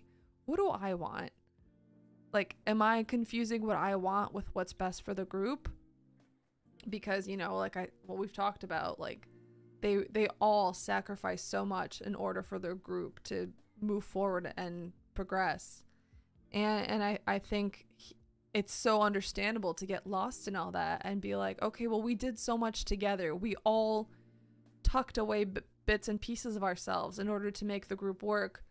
I have forgotten what I look like, what I am on my own. I need the space to figure it out because I can't give you any more for the group because I don't know who I am. Lyrics have always been one of the main things that attracted me to BTS in the first place. Amen. And I think June is right about lyrics losing their importance because most songs nowadays, TikTok hits. Sigh. Yeah, I guess you're right. I also think about the fact that Big Hit grew so fast around them and they were responsible for the livelihood of all these people. Yes. Yeah, it's when they had to focus on making sure that the company would keep going, that all those staff, all those people that they work with and care about would continue to have a job. I think it's really hard to figure out, hey, where do I want to experiment artistically and take risks? And it's better to just focus on, well, what do I know is the trend? How can I make something that will be a guaranteed hit, will make us money and make sure that we keep the lights on and everyone employed? I think that's such a difficult position to be in. And yeah, in the end, him saying like, I like producing, I like making the song, I like working with people. Like, I totally understand. That would be so much fun. I wish I was good at that. That sounds like so much fun.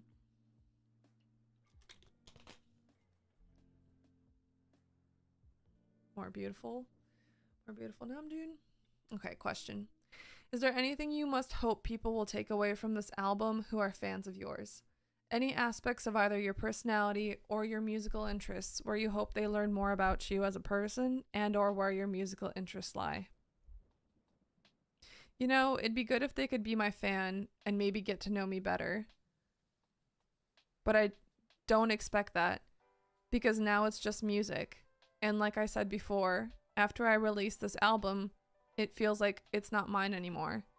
I just want to say that it's an interesting point that how a BTS, maybe an Asian boy band member, could make harmony with Badu and Pak and maybe some Korean legends on one album on 10 different genres.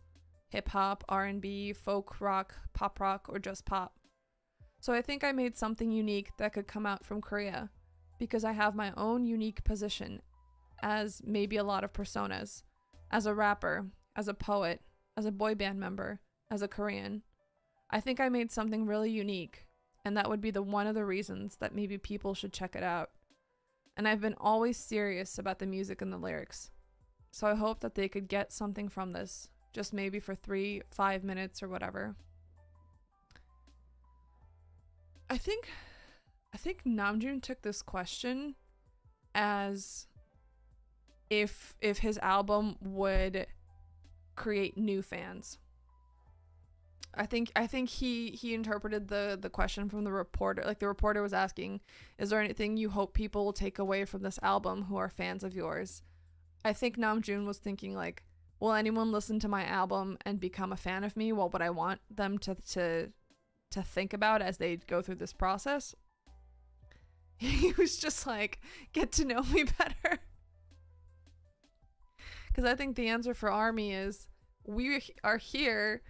We will do everything we can to interpret and digest and discuss your music and try to get to know you better.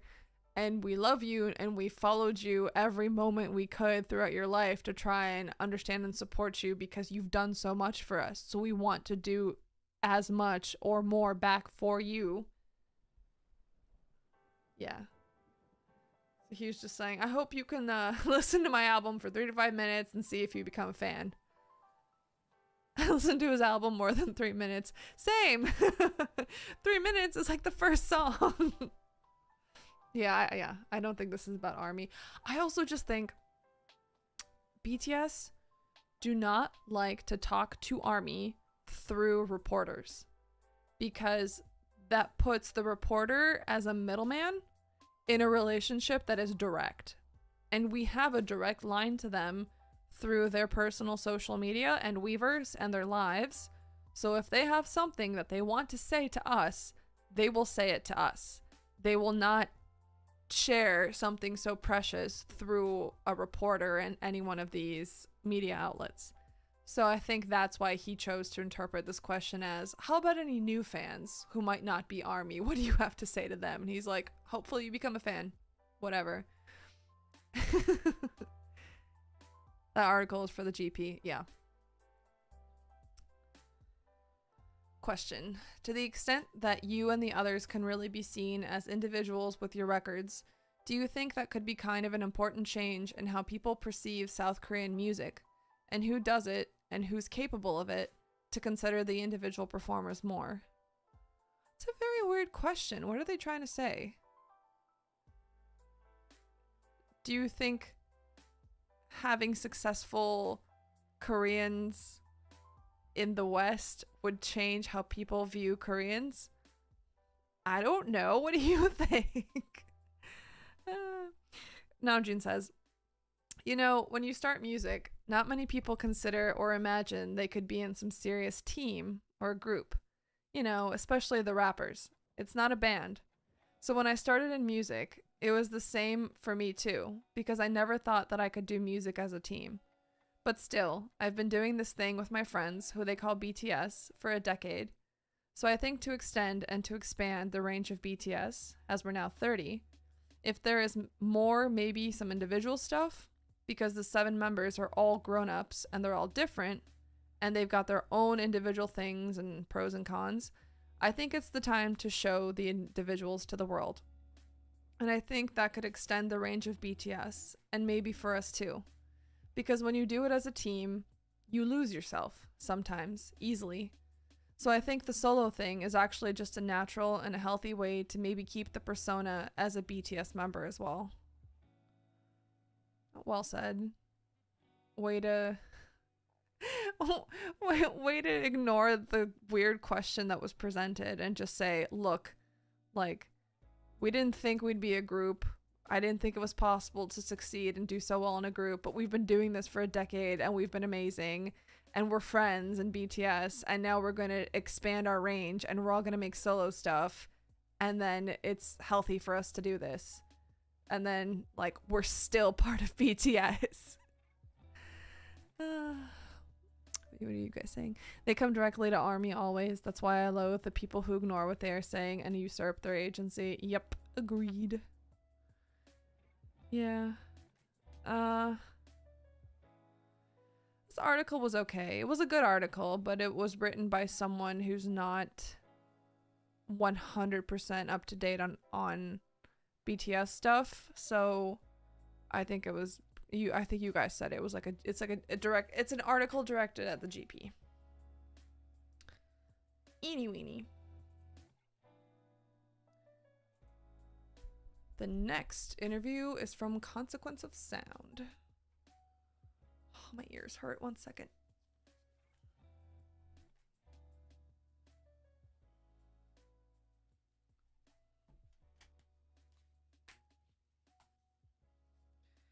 Ugh, I'm really bad with headphones. I think I've bitched about this before. I just don't like things on my head.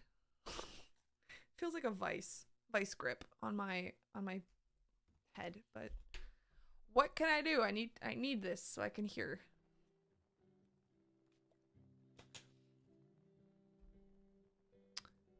I avoid variety for the most part.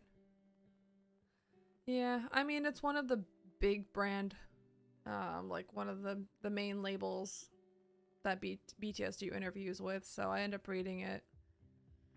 Even though the articles don't seem like they're directed at me, but whatever.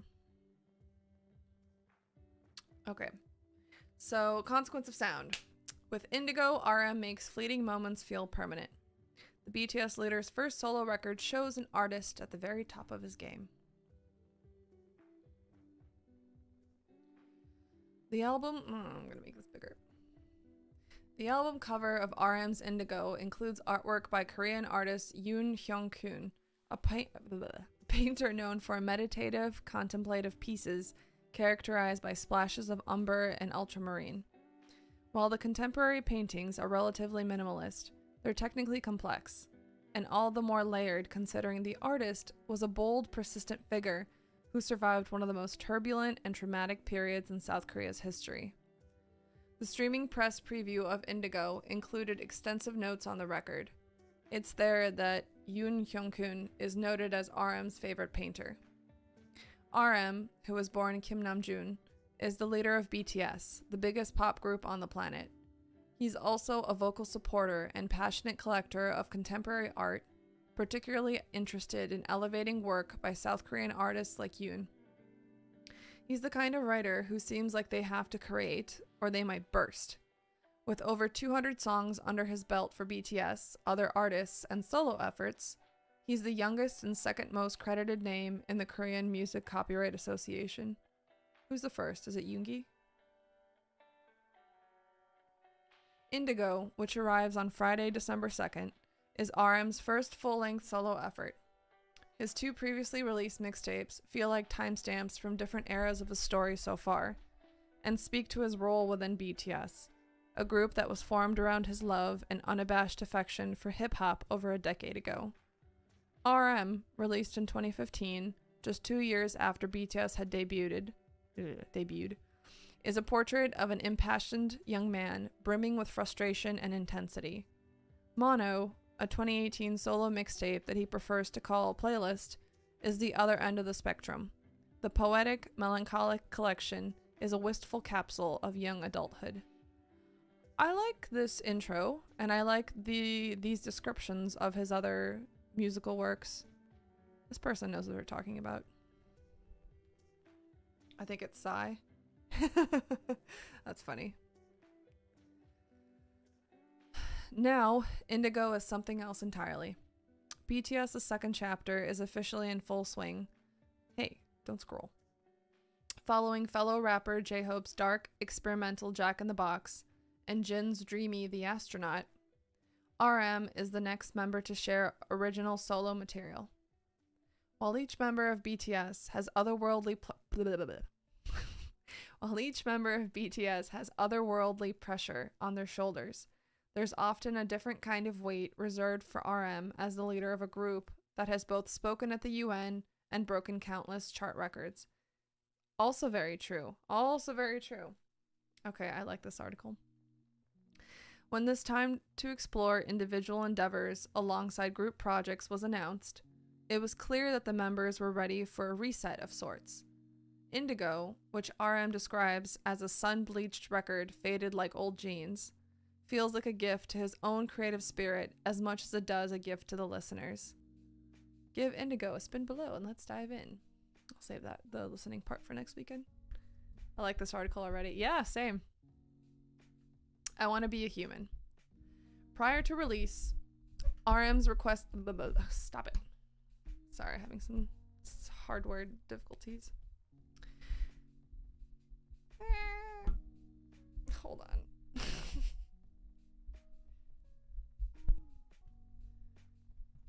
Sorry, my microphone is giving me trouble. Okay. I Want to Be a Human.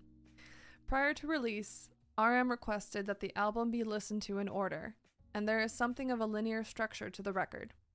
Quote, "Fuck the trendsetter, I'ma turn back the time," he says as an opening on Yun with Erykah Badu, over a nostalgic, smooth R&B beat. The first song on the record includes not only soulful vocals from the iconic Badu, but also archival audio from Yoon Hyung-kun, which should indicate to listeners what kind of album this will be. Quote, "I want to be a human before I do some art," RM repeats throughout the song, underscoring the complicated relationship with identity he's grappled with at many points in his solo work before. Yes, this is a good article. I like this. I agree with everything so far. In a social media post prior to release, written in Korean and translated here by Dulset Bangtan. Oh, we've got Dulset Bangtan in here. Okay, this person knows what's up.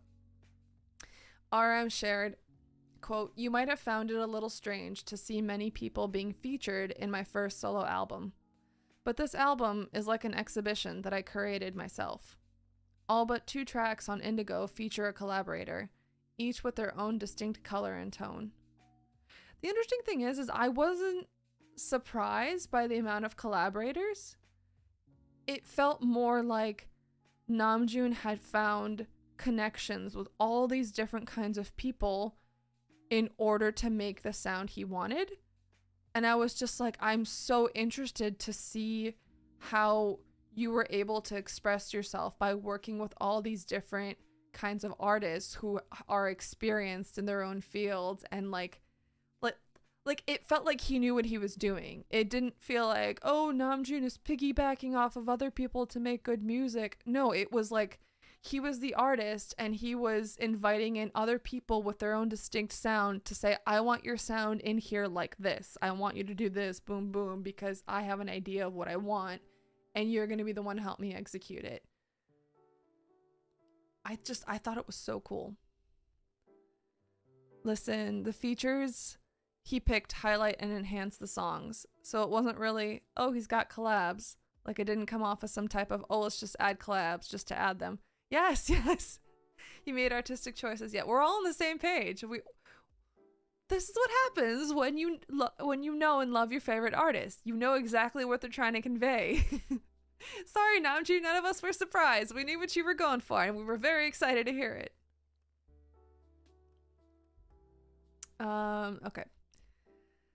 Okay, going back to the article.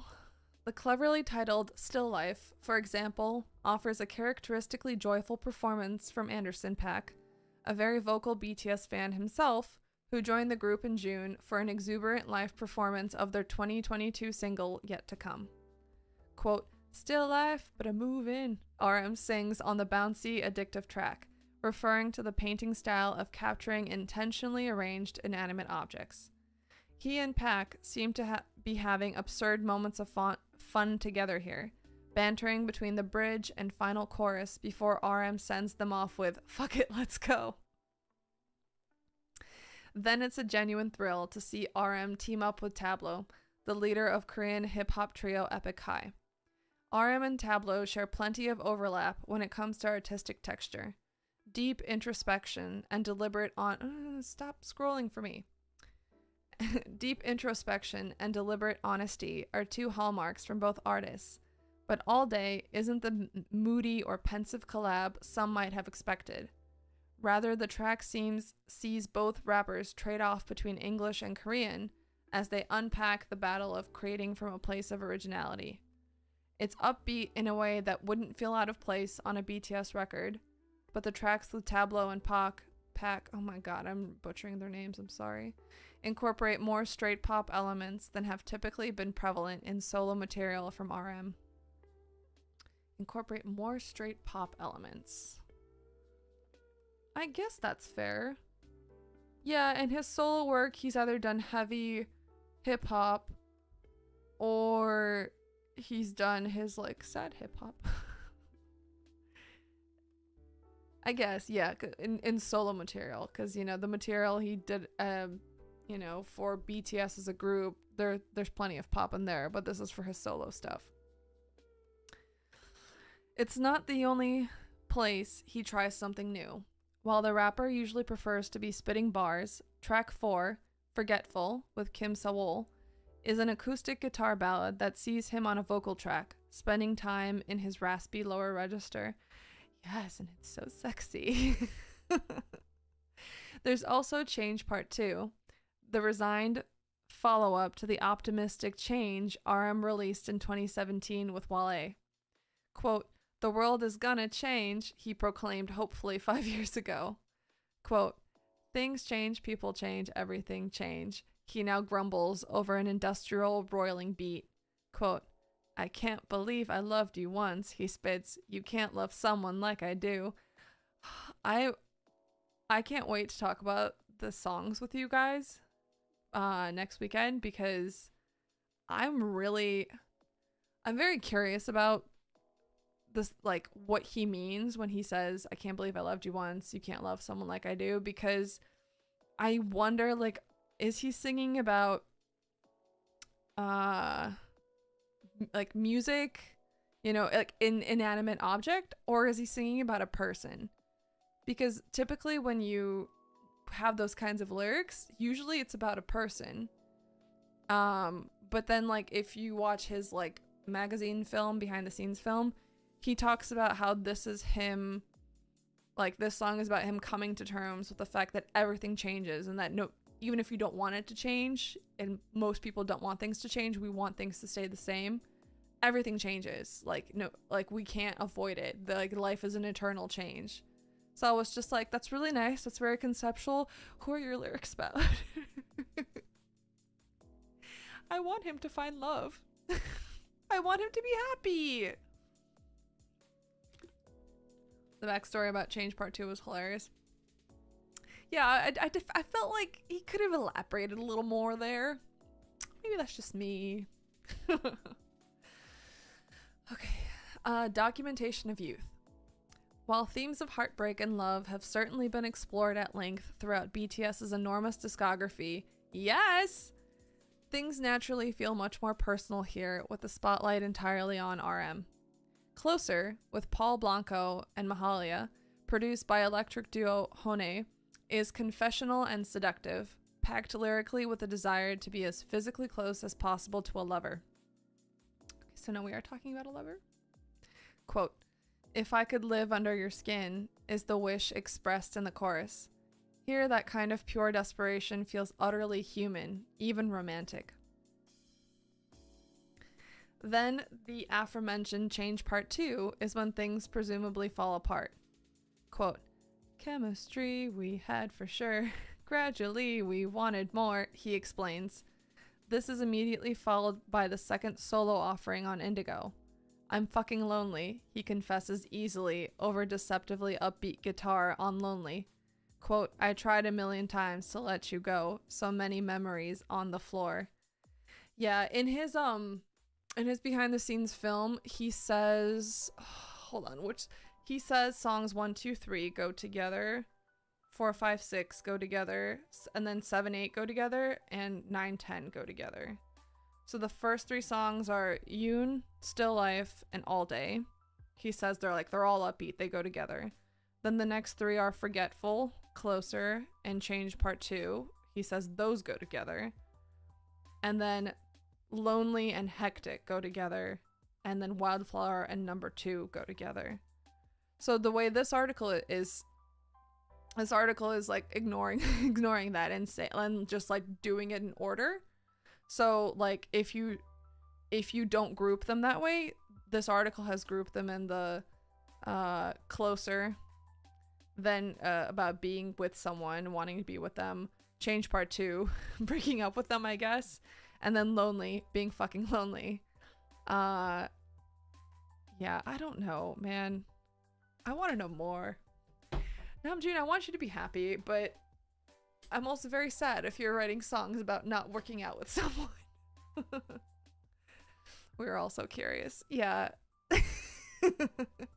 I want it normalized that every member of BTS has and should have a love life with whomever, because they deserve to enjoy that in life the way everyone else does. And I want them to be able to break away from the K-pop norm of hiding dating life. Yeah. Anyway, moving on. Hectic with Cold is the disco-toned bounce back, feeling like it takes place in the moment when dawn arrives and it's time to decide what kind of day to have. Quote, "Still love and hate this city," RM says, recalling Soul off Mono, in which he shared, quote, "If love and hate are the same words, I love you, Soul. If love and hate are the same words, I hate you, Soul." The record is rounded out with the gentle conclusion of number 2, No 2, with Park Ji-yoon, a promising look towards morning. It's Wildflower with Eugene, where he lays it all bare, though. The sweeping ballad is marked as the lead single off the album, and it's with a bracing honesty that he reveals his feelings about this moment in his story. Quote, "When everything I believed in turned distant, when all this fame turned into shackles, please take my desire away from me. No matter what it takes, let me be myself," he beseeches the listener. Between expansive choruses from Eugene, vocalist of South Korean rock group Cherry Filter, RM all but begs for a grounding human connection. Quote, "I can't go to the stars again, I can't," he admits. The idea of fame as a double-edged sword is far from a new one, especially in art. But it's worth remembering that the path the members of BTS have walked, particularly the scope of their specific journey, is unique to them. Very true.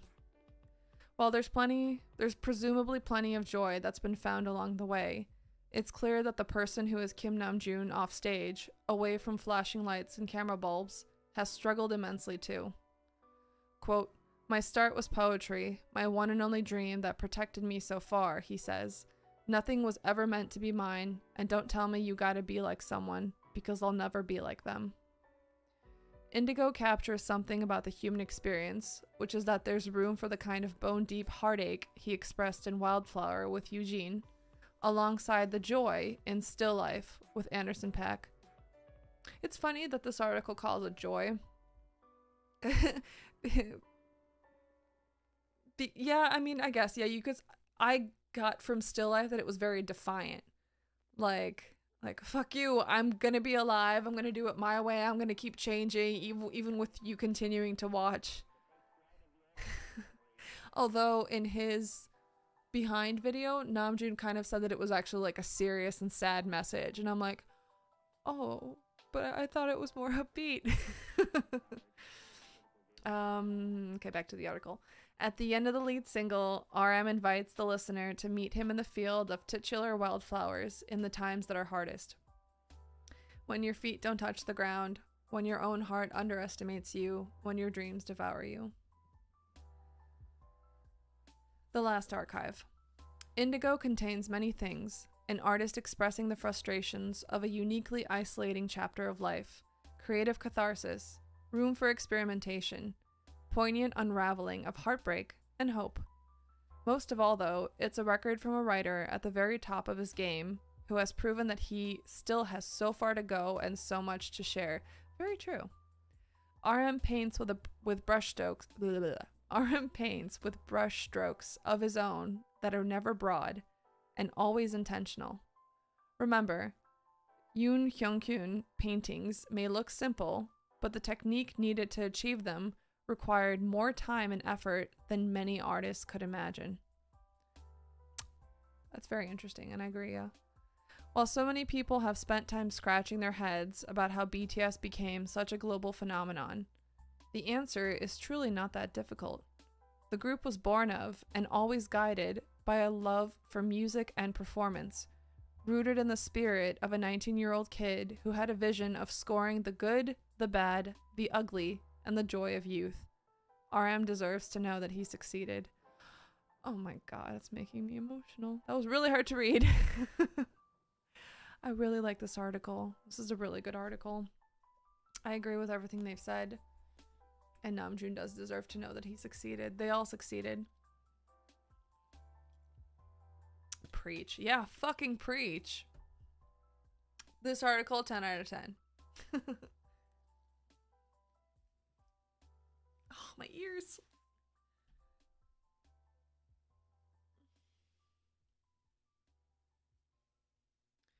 I'm gonna have to buy new headphones. Somewhere, somehow, there have to be a set of headphones that don't do this to me.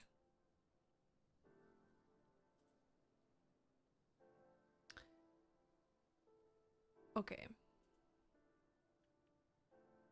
No. Alright, the next article is from NME. And it is called RM of BTS. Quote, my whole 20s were an exhibition, but I chose to be a star. As he releases his debut solo album Indigo, the BTS leader and rapper talks to NME about pursuing timelessness and collaborating with Erykah Badu. I love these photos. Like, they're so him. I just think back to how BTS all did their individual rooms for B. And I remember like seeing how different all of their rooms were, and I was like, yeah, okay. But also like with time, I've used the basis of like Namjoon's room as a way to understand him better. And I see his taste reflected in his music now and in like this, you know, concept art for the album.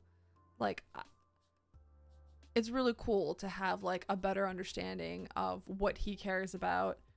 And part of what I take away from it is that like in his business with the fame and success and hype that they've all achieved as BTS, I think so much of it feels like not real. You know, like there's a lot of hype, a lot of things that happen that just feels artificial. Like with the way the music industry works in both Korea and in the West. And I think the more he got involved in that, you know, the more of a celebrity he and BTS became, the more he was like, I want real things. I want organic things. I don't want to be so detached from reality. I want to be rooted to the earth like a human. Namjoon said that he chose to be a star. That seems kind of unlikely. He loves the ordinary. Yeah, I think... Isn't that one of the lyrics? Hold on. Let's look up these lyrics.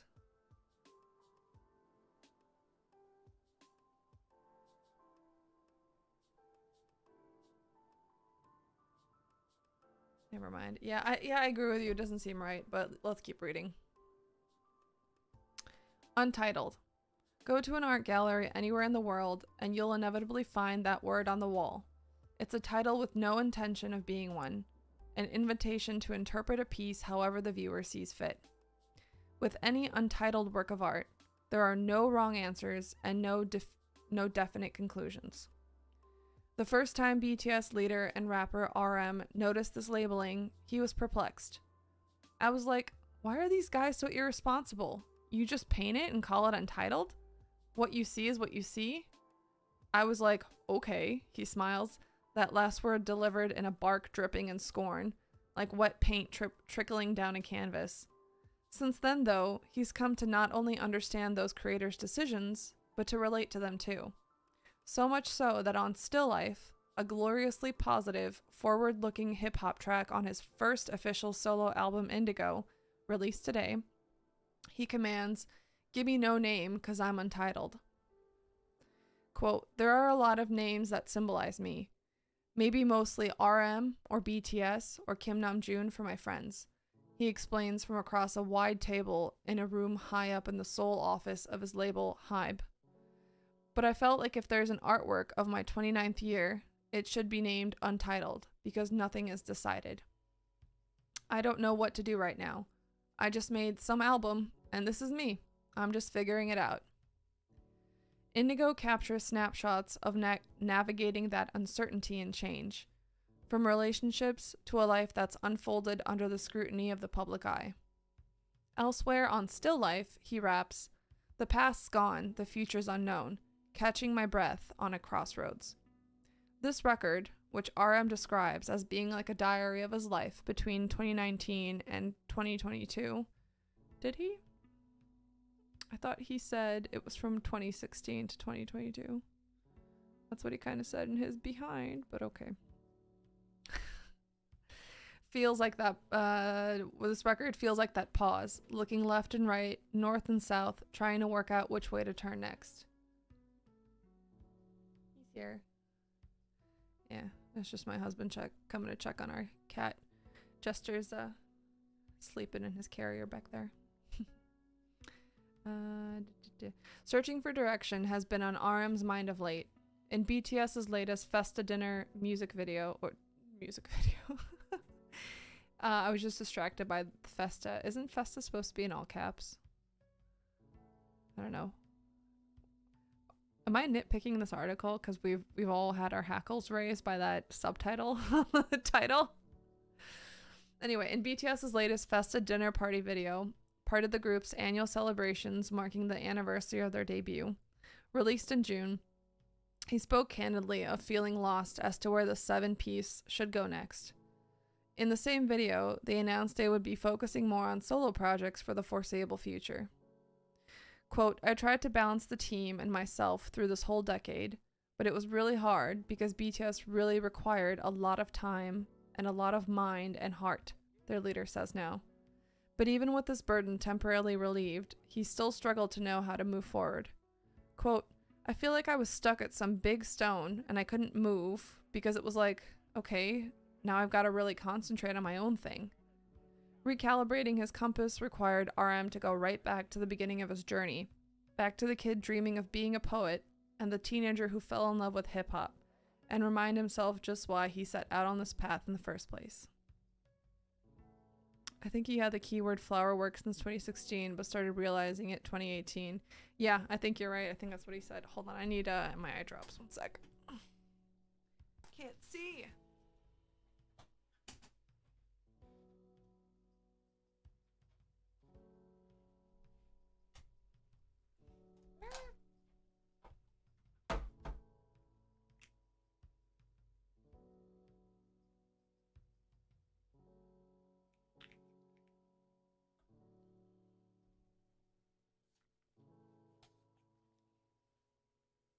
Okay, my eyeballs work again.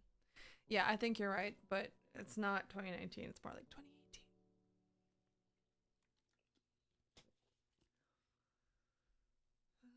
He might not have known exactly what direction he wanted to take, but as RM mentioned in that same Festa Dinner video, he knew he wanted to make something long-lasting and timeless, to build a legacy. Did he? Okay. It's a grand and ambitious desire that should fuel all art, but being hyper aware of it can also be the very thing that thwarts your attempts to get there. Quote, "I've been thinking about that too." RM replies when NME puts that conundrum to him. "If you do it on purpose, can you have it?" He's come to the conclusion that the answer is no, he explains while adjusting his circle-framed glasses beneath short curtains of black hair. Why does that feel like a description from a fanfic? But being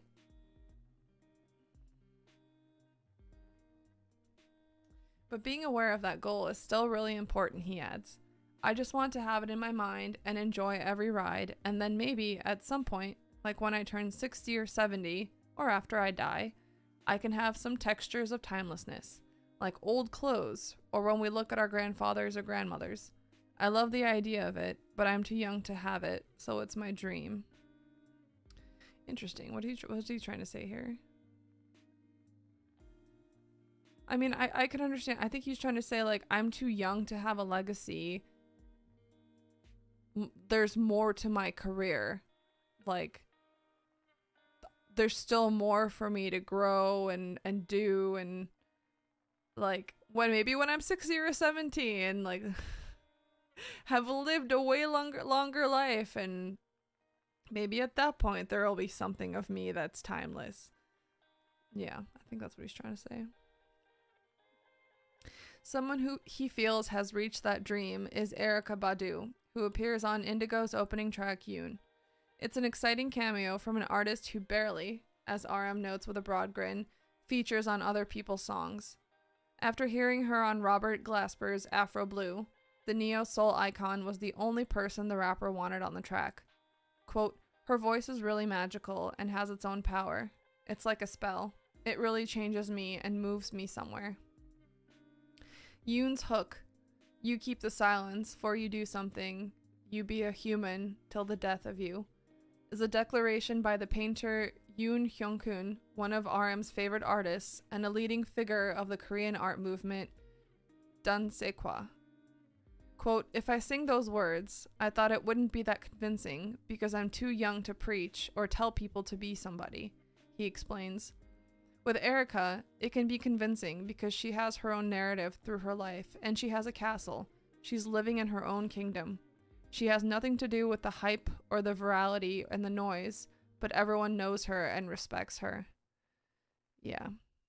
I think Namjoon really understands how much of the music industry, especially in the West, is just all hype and artificially generated, and a lot less of it is just authentic talent and people being artists and making an impact.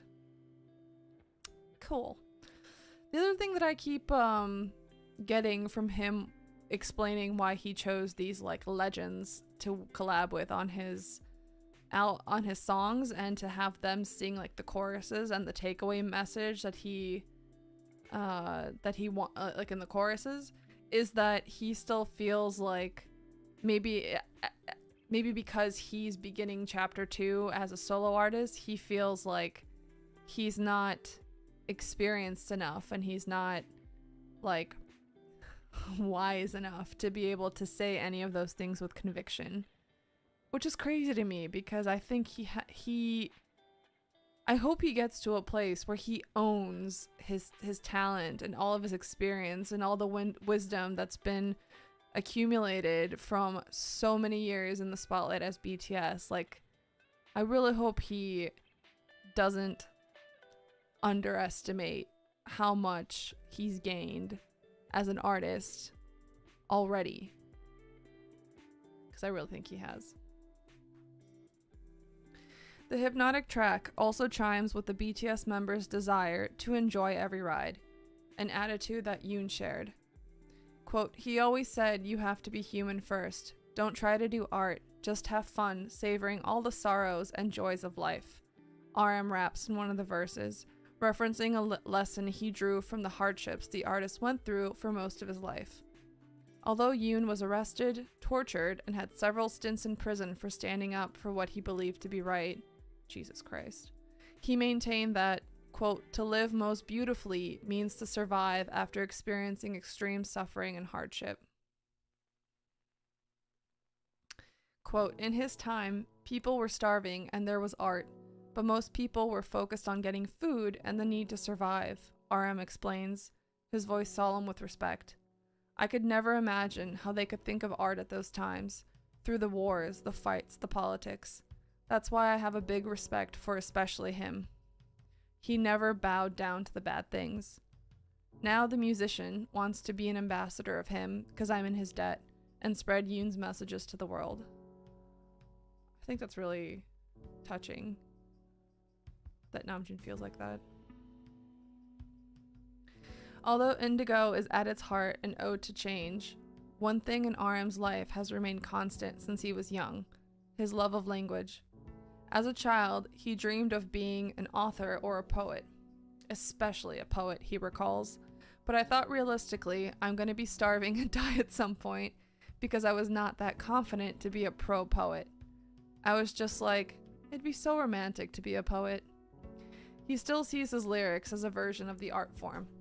Rap stands for rhythm and poetry, he points out, and is grateful he gets to harmonize his twin passions for writing and hip-hop. My thing was just to spread my voice to the world, and I think I'm doing it and realizing it in my own way. I'm trying to keep my young dream from when I was a kid alive. Over the years, as a member of BTS, RM has become known for another harmonizing act, of both Korean and English, acting as the group's translator as they broke through worldwide. Yeah, but not anymore. Like, over the last couple of years, Namjoon has really stepped back and is just like, y'all need to speak English. You guys all, like, to the rest of BTS, he was like, you guys all need to memorize what you want to say and not make it just me. Like, it's been years of that now, so I don't know if I agree with this line, but whatever. On Indigo, there are 2 fully English songs, Change Part 2 and Closer. These, he laughs, are no attempt to appeal to global listeners, but an organic consequence of his music-making process. Quote, I think language has its own worlds or textures, he explains. Sometimes I watch interviews I've done in Korean and English, and it's really strange. The frequency and the dynamics are really different. But I love it, and I'm satisfied that I can do both because I'm lucky. I can be on the land or in the sea. Yeah, I think that's really interesting because if all of my bilinguals and multilinguals know, speaking more than one language is really interesting because a language is not just words. It changes the way you think. There's a culture behind why those words are used a certain way, and the culture is reflected in the language and how you speak. And I think it is really true that, like, you can speak multiple languages and have a different personality in each one based on what that language is. So I do think it's really special that he acknowledges that, like, he has versatility because he speaks English and Korean. Satisfaction, and specifically having no regrets, is something RM is keen to feel with this album. Since debuting with BTS nearly a decade ago, his life has played out in full view of the public. 1 second. Yeah, I know there's spam. I'll get rid of it. 1 sec.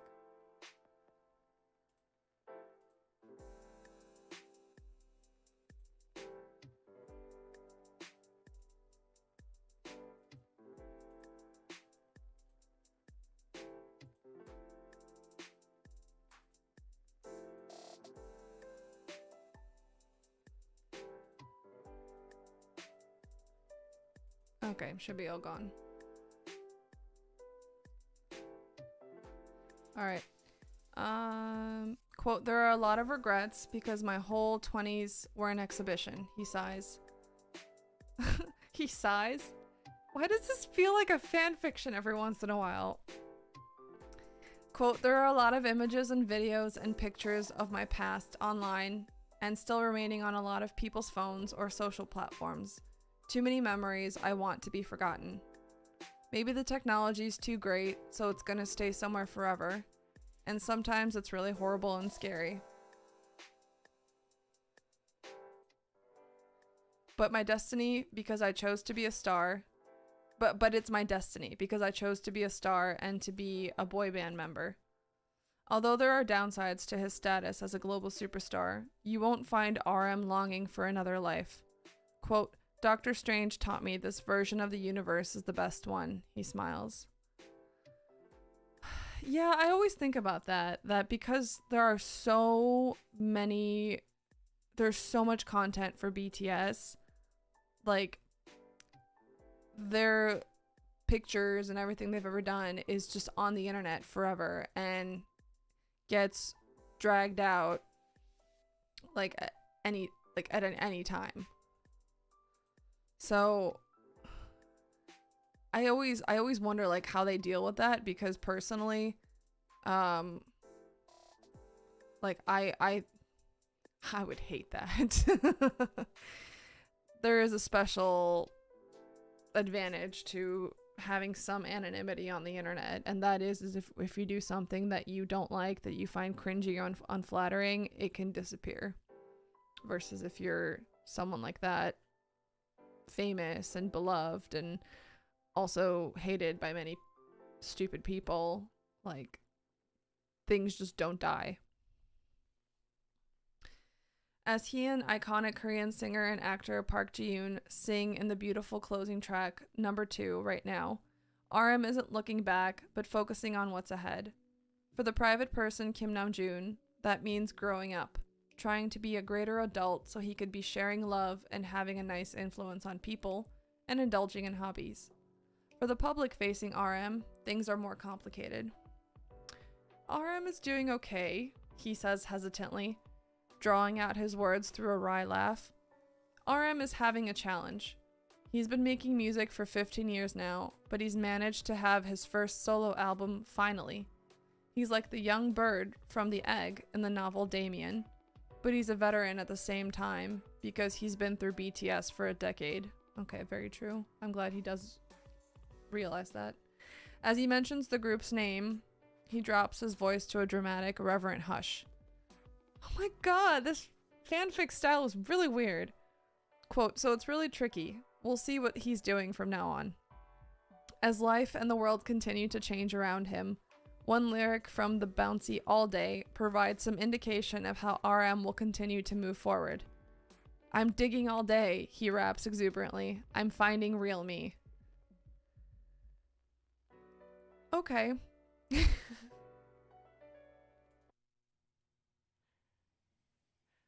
This article wasn't the worst. It was just interesting because I did not expect to see fanficky words in here. But okay, alright. Alright, cool.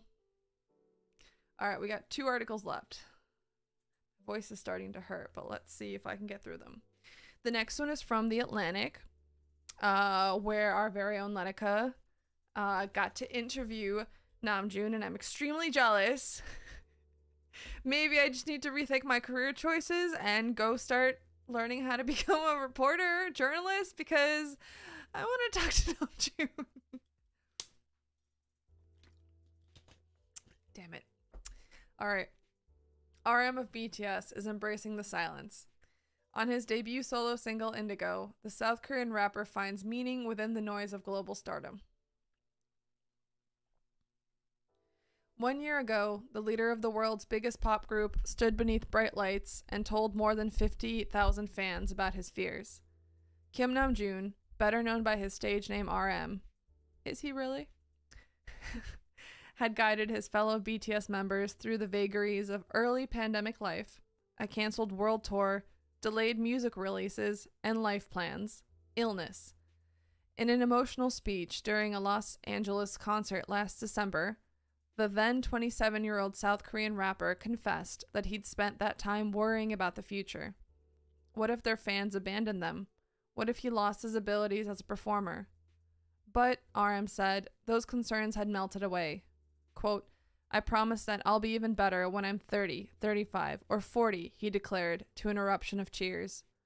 Some people might find this curious, a 20-something artist agonizing over his longevity.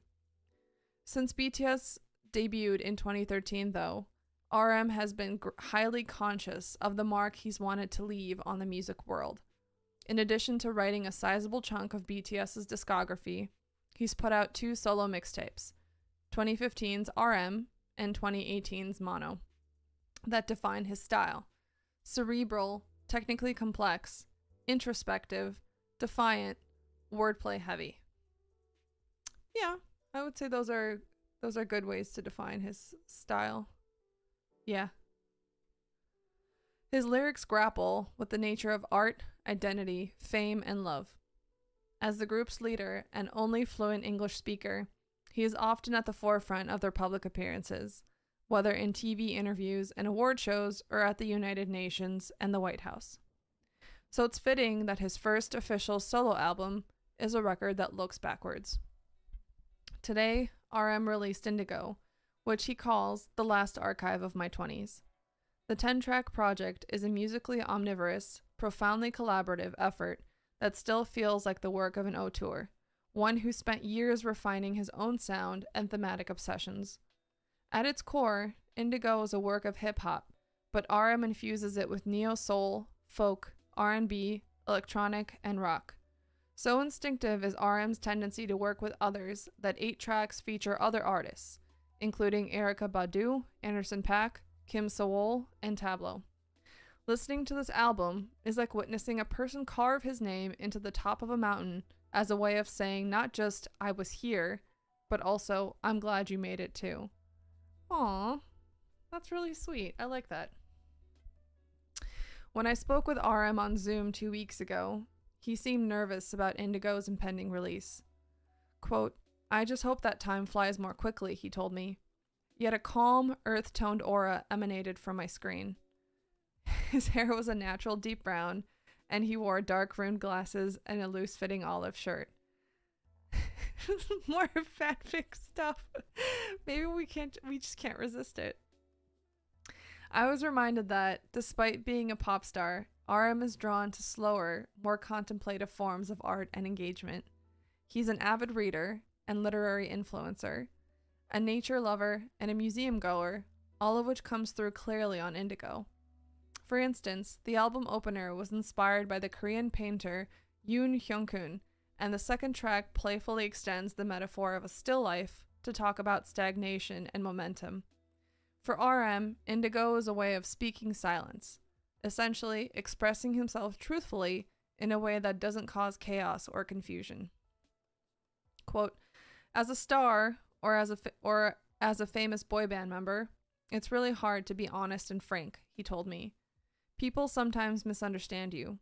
Like, you said something really insensitive and I hate you. Emphasizing silence is really hard because you have a lot of platforms, like Instagram and Facebook and YouTube. People have their own minds, but can still be easily manipulated by algorithms and articles and other people. In this environment, he said, knowing when to talk and when to remain quiet is even more valuable. 1, I agree completely about his point, but 2, I think this, if this doesn't tell you to fucking trust BTS and stop running away with these godforsaken stupid narratives, I don't know what will. And 3, this is also him saying, I see all of this. We all see all of this. People are crazy and stupid. Trust BTS. Which explains why he hesitated to say too much about the meaning behind different songs. Quote, these days, I'm thinking that empty space is really important to the audience, to digest the music on their own, RM said. So I don't want to reveal too many intentions. Because of that, we didn't talk about why his first words on Indigo are fuck the trendsetter, nor did we dig into his exploration of intimacy on Closer and solitude on Lonely. But I did ask about the gorgeous lead single Wildflower, which features the powerhouse vocals of Cho Eugene of the rock band Cherry Filter. Quote, for me personally, she's a #1 Korean rock star. She's a legend. The song isn't quite like anything RM has released before. An epic that swirls like a hurricane, it is sincere, pleading, and full of hard-won acceptance. The lyrics set up a memorable contrast between fireworks and what he calls flowerworks. The former burn out brilliantly and quickly, whereas flowers can exist humbly and peacefully for much longer. It's a very good way of putting it. I like that.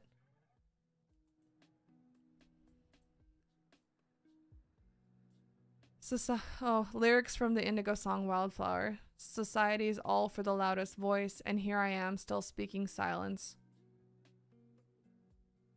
That's so poetic. It's so thought-provoking. I love it. RM has spent a long time, 7 years to be exact, thinking about this particular metaphor and its intriguing contradictions. He noted that fireworks can draw millions of people who want to witness their beauty for a 30-minute show. I immediately thought of the displays that concluded many of BTS's concerts. The spectacle of flower works, though, is simpler and more anonymous. Quote, I think of a field with tons of wildflowers that you don't even know the names of. You just hold the flowers and throw them into the sky, and they come down so suddenly, maybe after 5 seconds, he said, an edge of wonder in his voice. I want to have a life like more of a wildflower. In some ways, you could think of his career thus far as a never-ending series of fireworks. Several Hot 100 number ones, sold-out stadium shows, mammoth album sales, historic firsts, and a slew of both Korean and American music awards. The day before we spoke, BTS received 3 Grammy nominations, 2 for their collaboration with Coldplay on the song My Universe, and a 3rd for the music video for Yet to Come, which RM acknowledged is the group's first Korean language track to be nominated. When I asked how he felt about the news, he replied so quietly that I almost didn't hear. Never expected it. I'm about to cry. He paused, then added, I think that's, thanks to Coldplay, which sounds like something a wildflower might say. Namjoon's gonna make me fucking cry with 3 words.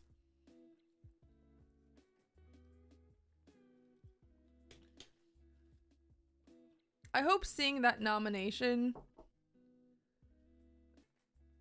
reassured him that he doesn't have to make solely English music to be nominated for that stupid award show. Namjoon, how do I convey to you that you are the best? By being yourself. Don't be anything except you. That's why I love you. That's why so many people love you. Like, come on. Oops. All right. Like much of RM's past solo work, Indigo is autobiographical without being too literal. He's keenly aware that much of his youth has been captured online in countless videos, photos, and social media posts. That willingness to connect is part of what BTS's fans, known as ARMY, love about the group. But eventually, RM had an epiphany about all this self-disclosure. My whole life was an exhibition, he told me. Unconsciously, or maybe consciously, I've been exhibiting my life for decades. So I said, okay, then let's make it into a real exhibition. He thinks the songs on Indigo unified different facets of his life over the past few years, as well as his different personas. When you think of, Piet Mondrian's work, all the paintings are titled composition, right? He said, referring to the Dutch painter's abstract pieces. At some point, I just realized my identity is a composition of my own. I want this album to be a composition of everything. That desire to create cohesion out of many parts is reflected in Indigo's collaborations. RM said that each featured artist added frequencies of their own, and that many were my stars in my youth, whose music he listened to when he was having a hard time. This album will likely serve the same purpose for many of his own listeners in the coming months. In October, BTS's label Big Hit announced that the members are preparing to step back from their career in order to fulfill their mandatory military service under South Korean law, before hopefully reconvening as a group in 2025. Indigo is expected to be RM's last record until his enlistment ends, and in many ways, it plays like a farewell for now. But it also sounds like an artist taking a deep breath and feeling out what new experiences and insights his career might bring in 5, 10, or 15 years. He already knows how it feels to stand beneath explosions of color and light. Now it's time for falling petals. That's very poetic, and I don't like it. It's very emotional. Namjoon, how do you not... I feel like we need an intervention. Army needs to make, one big video or something that's just listen, BTS, here's the truth. Your doubts and fears are unfounded. None of us are leaving. We're gonna wait for you until the day we die, unless you want your personal space, in which case we will lovingly say thank you, go live your life, and we'll enjoy what you've given us. The Western industry would be incredibly worse off without you, and they don't understand what you've added to the conversation and to the music that we've listened to over the many years that you guys have been around. And you need to stop worrying and doubting yourself that we won't love you or support you or be around if you're not a certain way. I'm fucking gonna be here forever. I couldn't leave you if I tried. Oops. Goddamn BTS, you didn't expect the nomination. Namjoon. I want to cry. Okay, last article. Why is there a naked lady on this page? Scroll by that. Okay, it documents my growth. This is from Vogue. It documents my growth as an artist and a person. RM on creativity, collaboration, and his first solo album.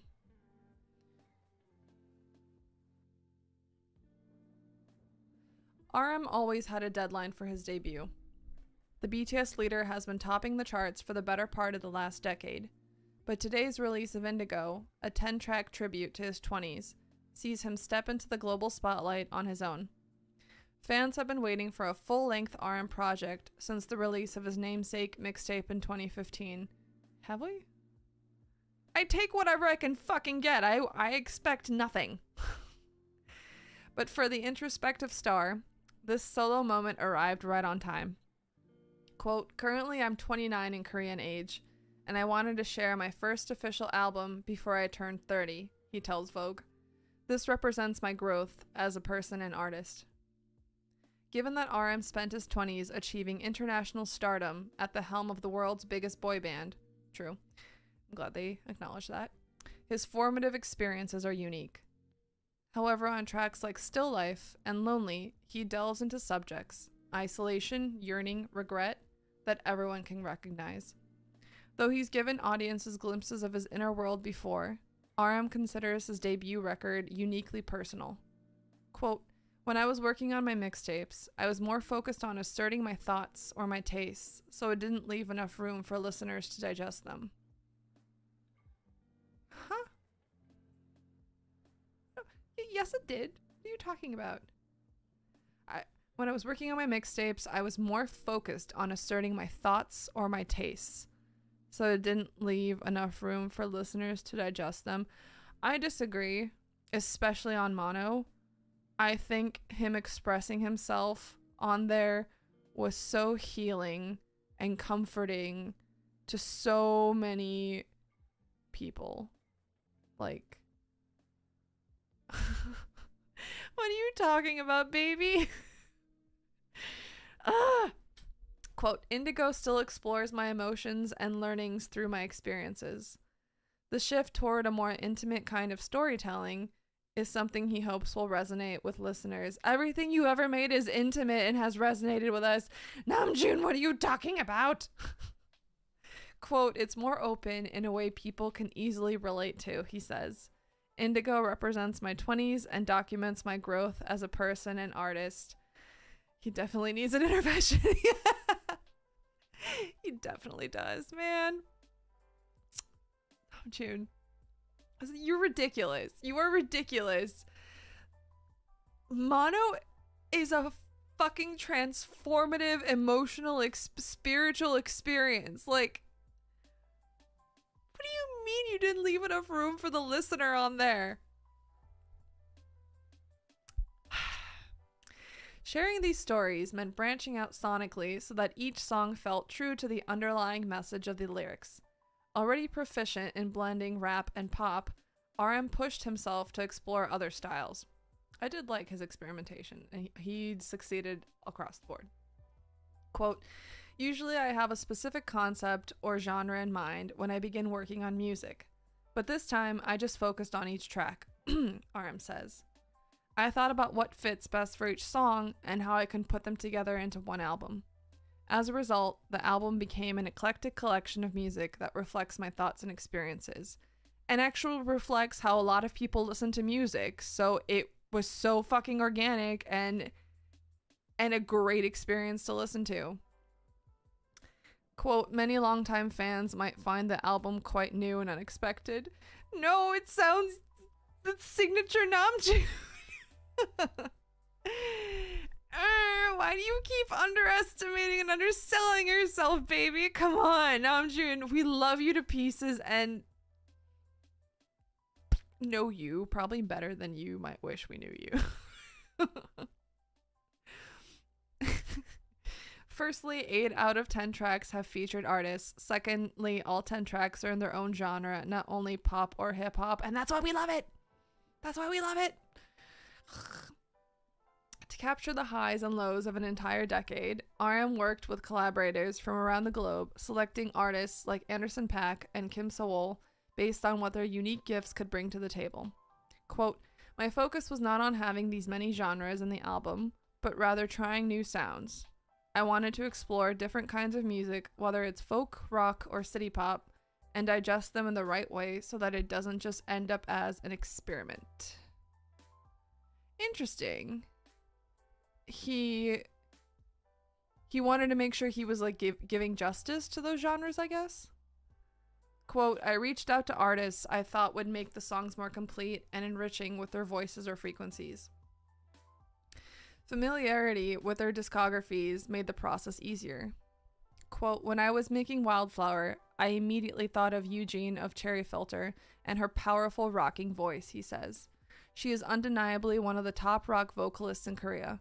She's #1 to me. So I called her and told her it had to be her. Similarly, the idea to feature R&B legend Erykah Badu emerged after RM began to think about who could bring gravitas to a track dedicated to the late South Korean artist Yoon Hyung-kyun.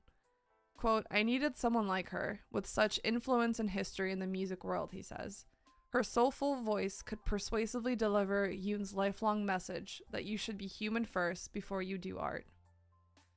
A pioneer of the Dan-saikwa art movement, Yoon's stark and large-scale paintings were meditations on natural forms and materials. The artist's legacy informs the album's title and content. Indigo is one of my favorite colors, and the color Yoon used in his earlier works, says RM, who found inspiration in the artist's perseverance and the way he channeled lived experiences into his creative output.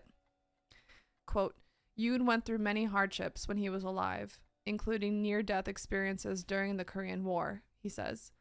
His black paintings reflected the extreme pain and emotions he felt when suffering.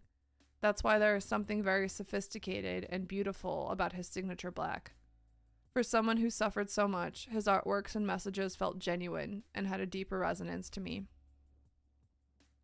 The art that inspired Indigo may be serious, but the album's mood is uplifting. An addictive blend of rock, pop, hip-hop, and funk, this debut is but a taste of what RM has in store for the future. Okay, true, accurate. Quote, I'm already working on the next steps of my new music. I can sense that it will be something different, he says. You know what? He's supposed to be collabing with Pharrell Williams. I guess it was too late to be included on this album, but maybe, well, I was gonna say maybe they'll come out with a single, but Namjoon doesn't like singles. But he does collab with other artists from time to time, so who knows. Still, with Indigo hitting streaming platforms and record stores today, there's plenty to enjoy right now. Quote, my hope is that people will feel comfortable and true to themselves while listening to the album, RM says. If this album or any of the songs within could give them a brief moment to think about their own lives and be happy, I would be very grateful. Namjoon, your album makes me so happy, makes me so emotional, makes me feel so many things at once, and I feel an overwhelming amount of love for you. How dare you think I wouldn't feel like that? Arr! All right, well, that's it. Cool. We have finally completed reading these long ass articles and talking back to them. Mostly me. Thank you for listening to me rant. Oh, takeaways. Listening to these articles and mostly listening to the behind film magazine film thing that he posted on YouTube, it really feels to me kind of like Namjoon wants a clean slate for his chapter 2. Like he wants to take everything that he's struggled with, that they've overcome, that he's dealt with personally, all of these things in his history that he thinks are mistakes or flaws, you know, that are completely normal and human and things we all go through. His just happened to be on a big world stage that everybody has a history of and won't allow him to forget. He wants to make peace with all of it and move on into this chapter 2 where he does solo work and experiments and lives his life, including going to the military, including spending time on his own. And I think pursuing stuff romantically, you know, good for him. He deserves that. And then being able to come back from all of that and create more art alone as a group, collabing with more people, and not have all of his old stuff still hanging over for him. So I think that's very understandable, and I hope that happens for him. I do think already, based on seeing the media response to all of for him and Hobie's individual releases, that it does feel like they're already being treated differently. And I think maybe they might get the fresh start that they want. The more authentic, fresh start. But yeah.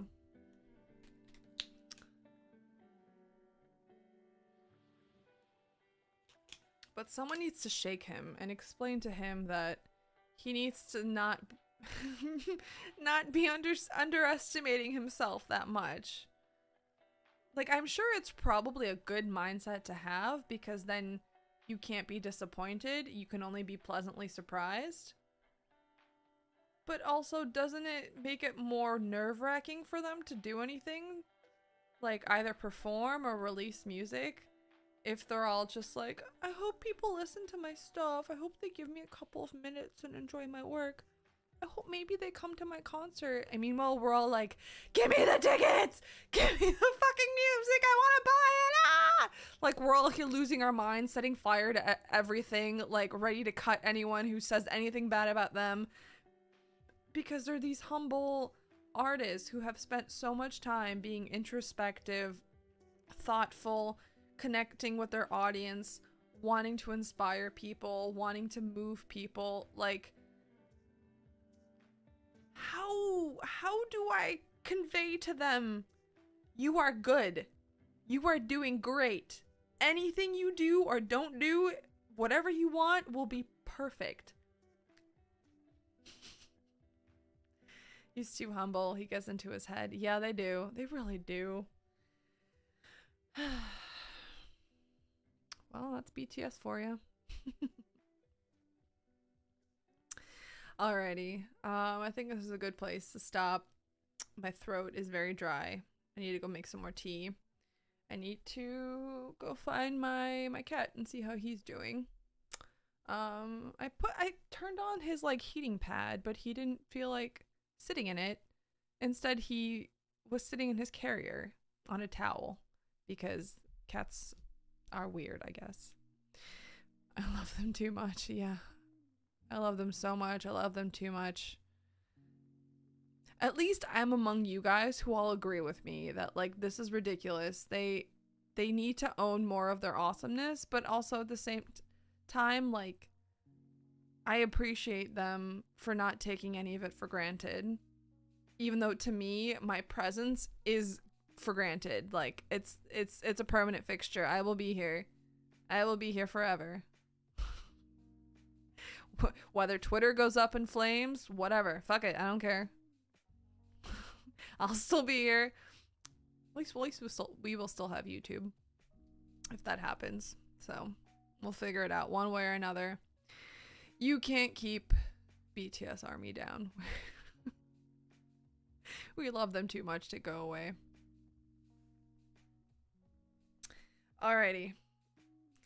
I will bid you good night, good morning, good afternoon, wherever in the world you are. I hope you enjoyed my reading of all these articles. I'm German and English is still hard for me. Did it help having me read it out loud? Plus my comments, my commentary.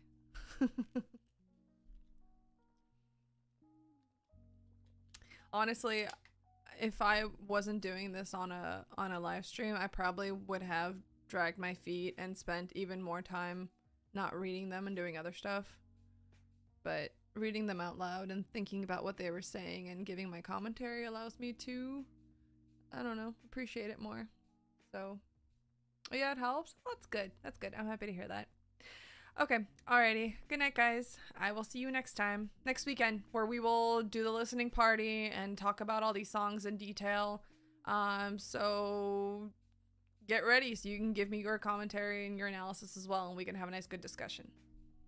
All right, bye, guys.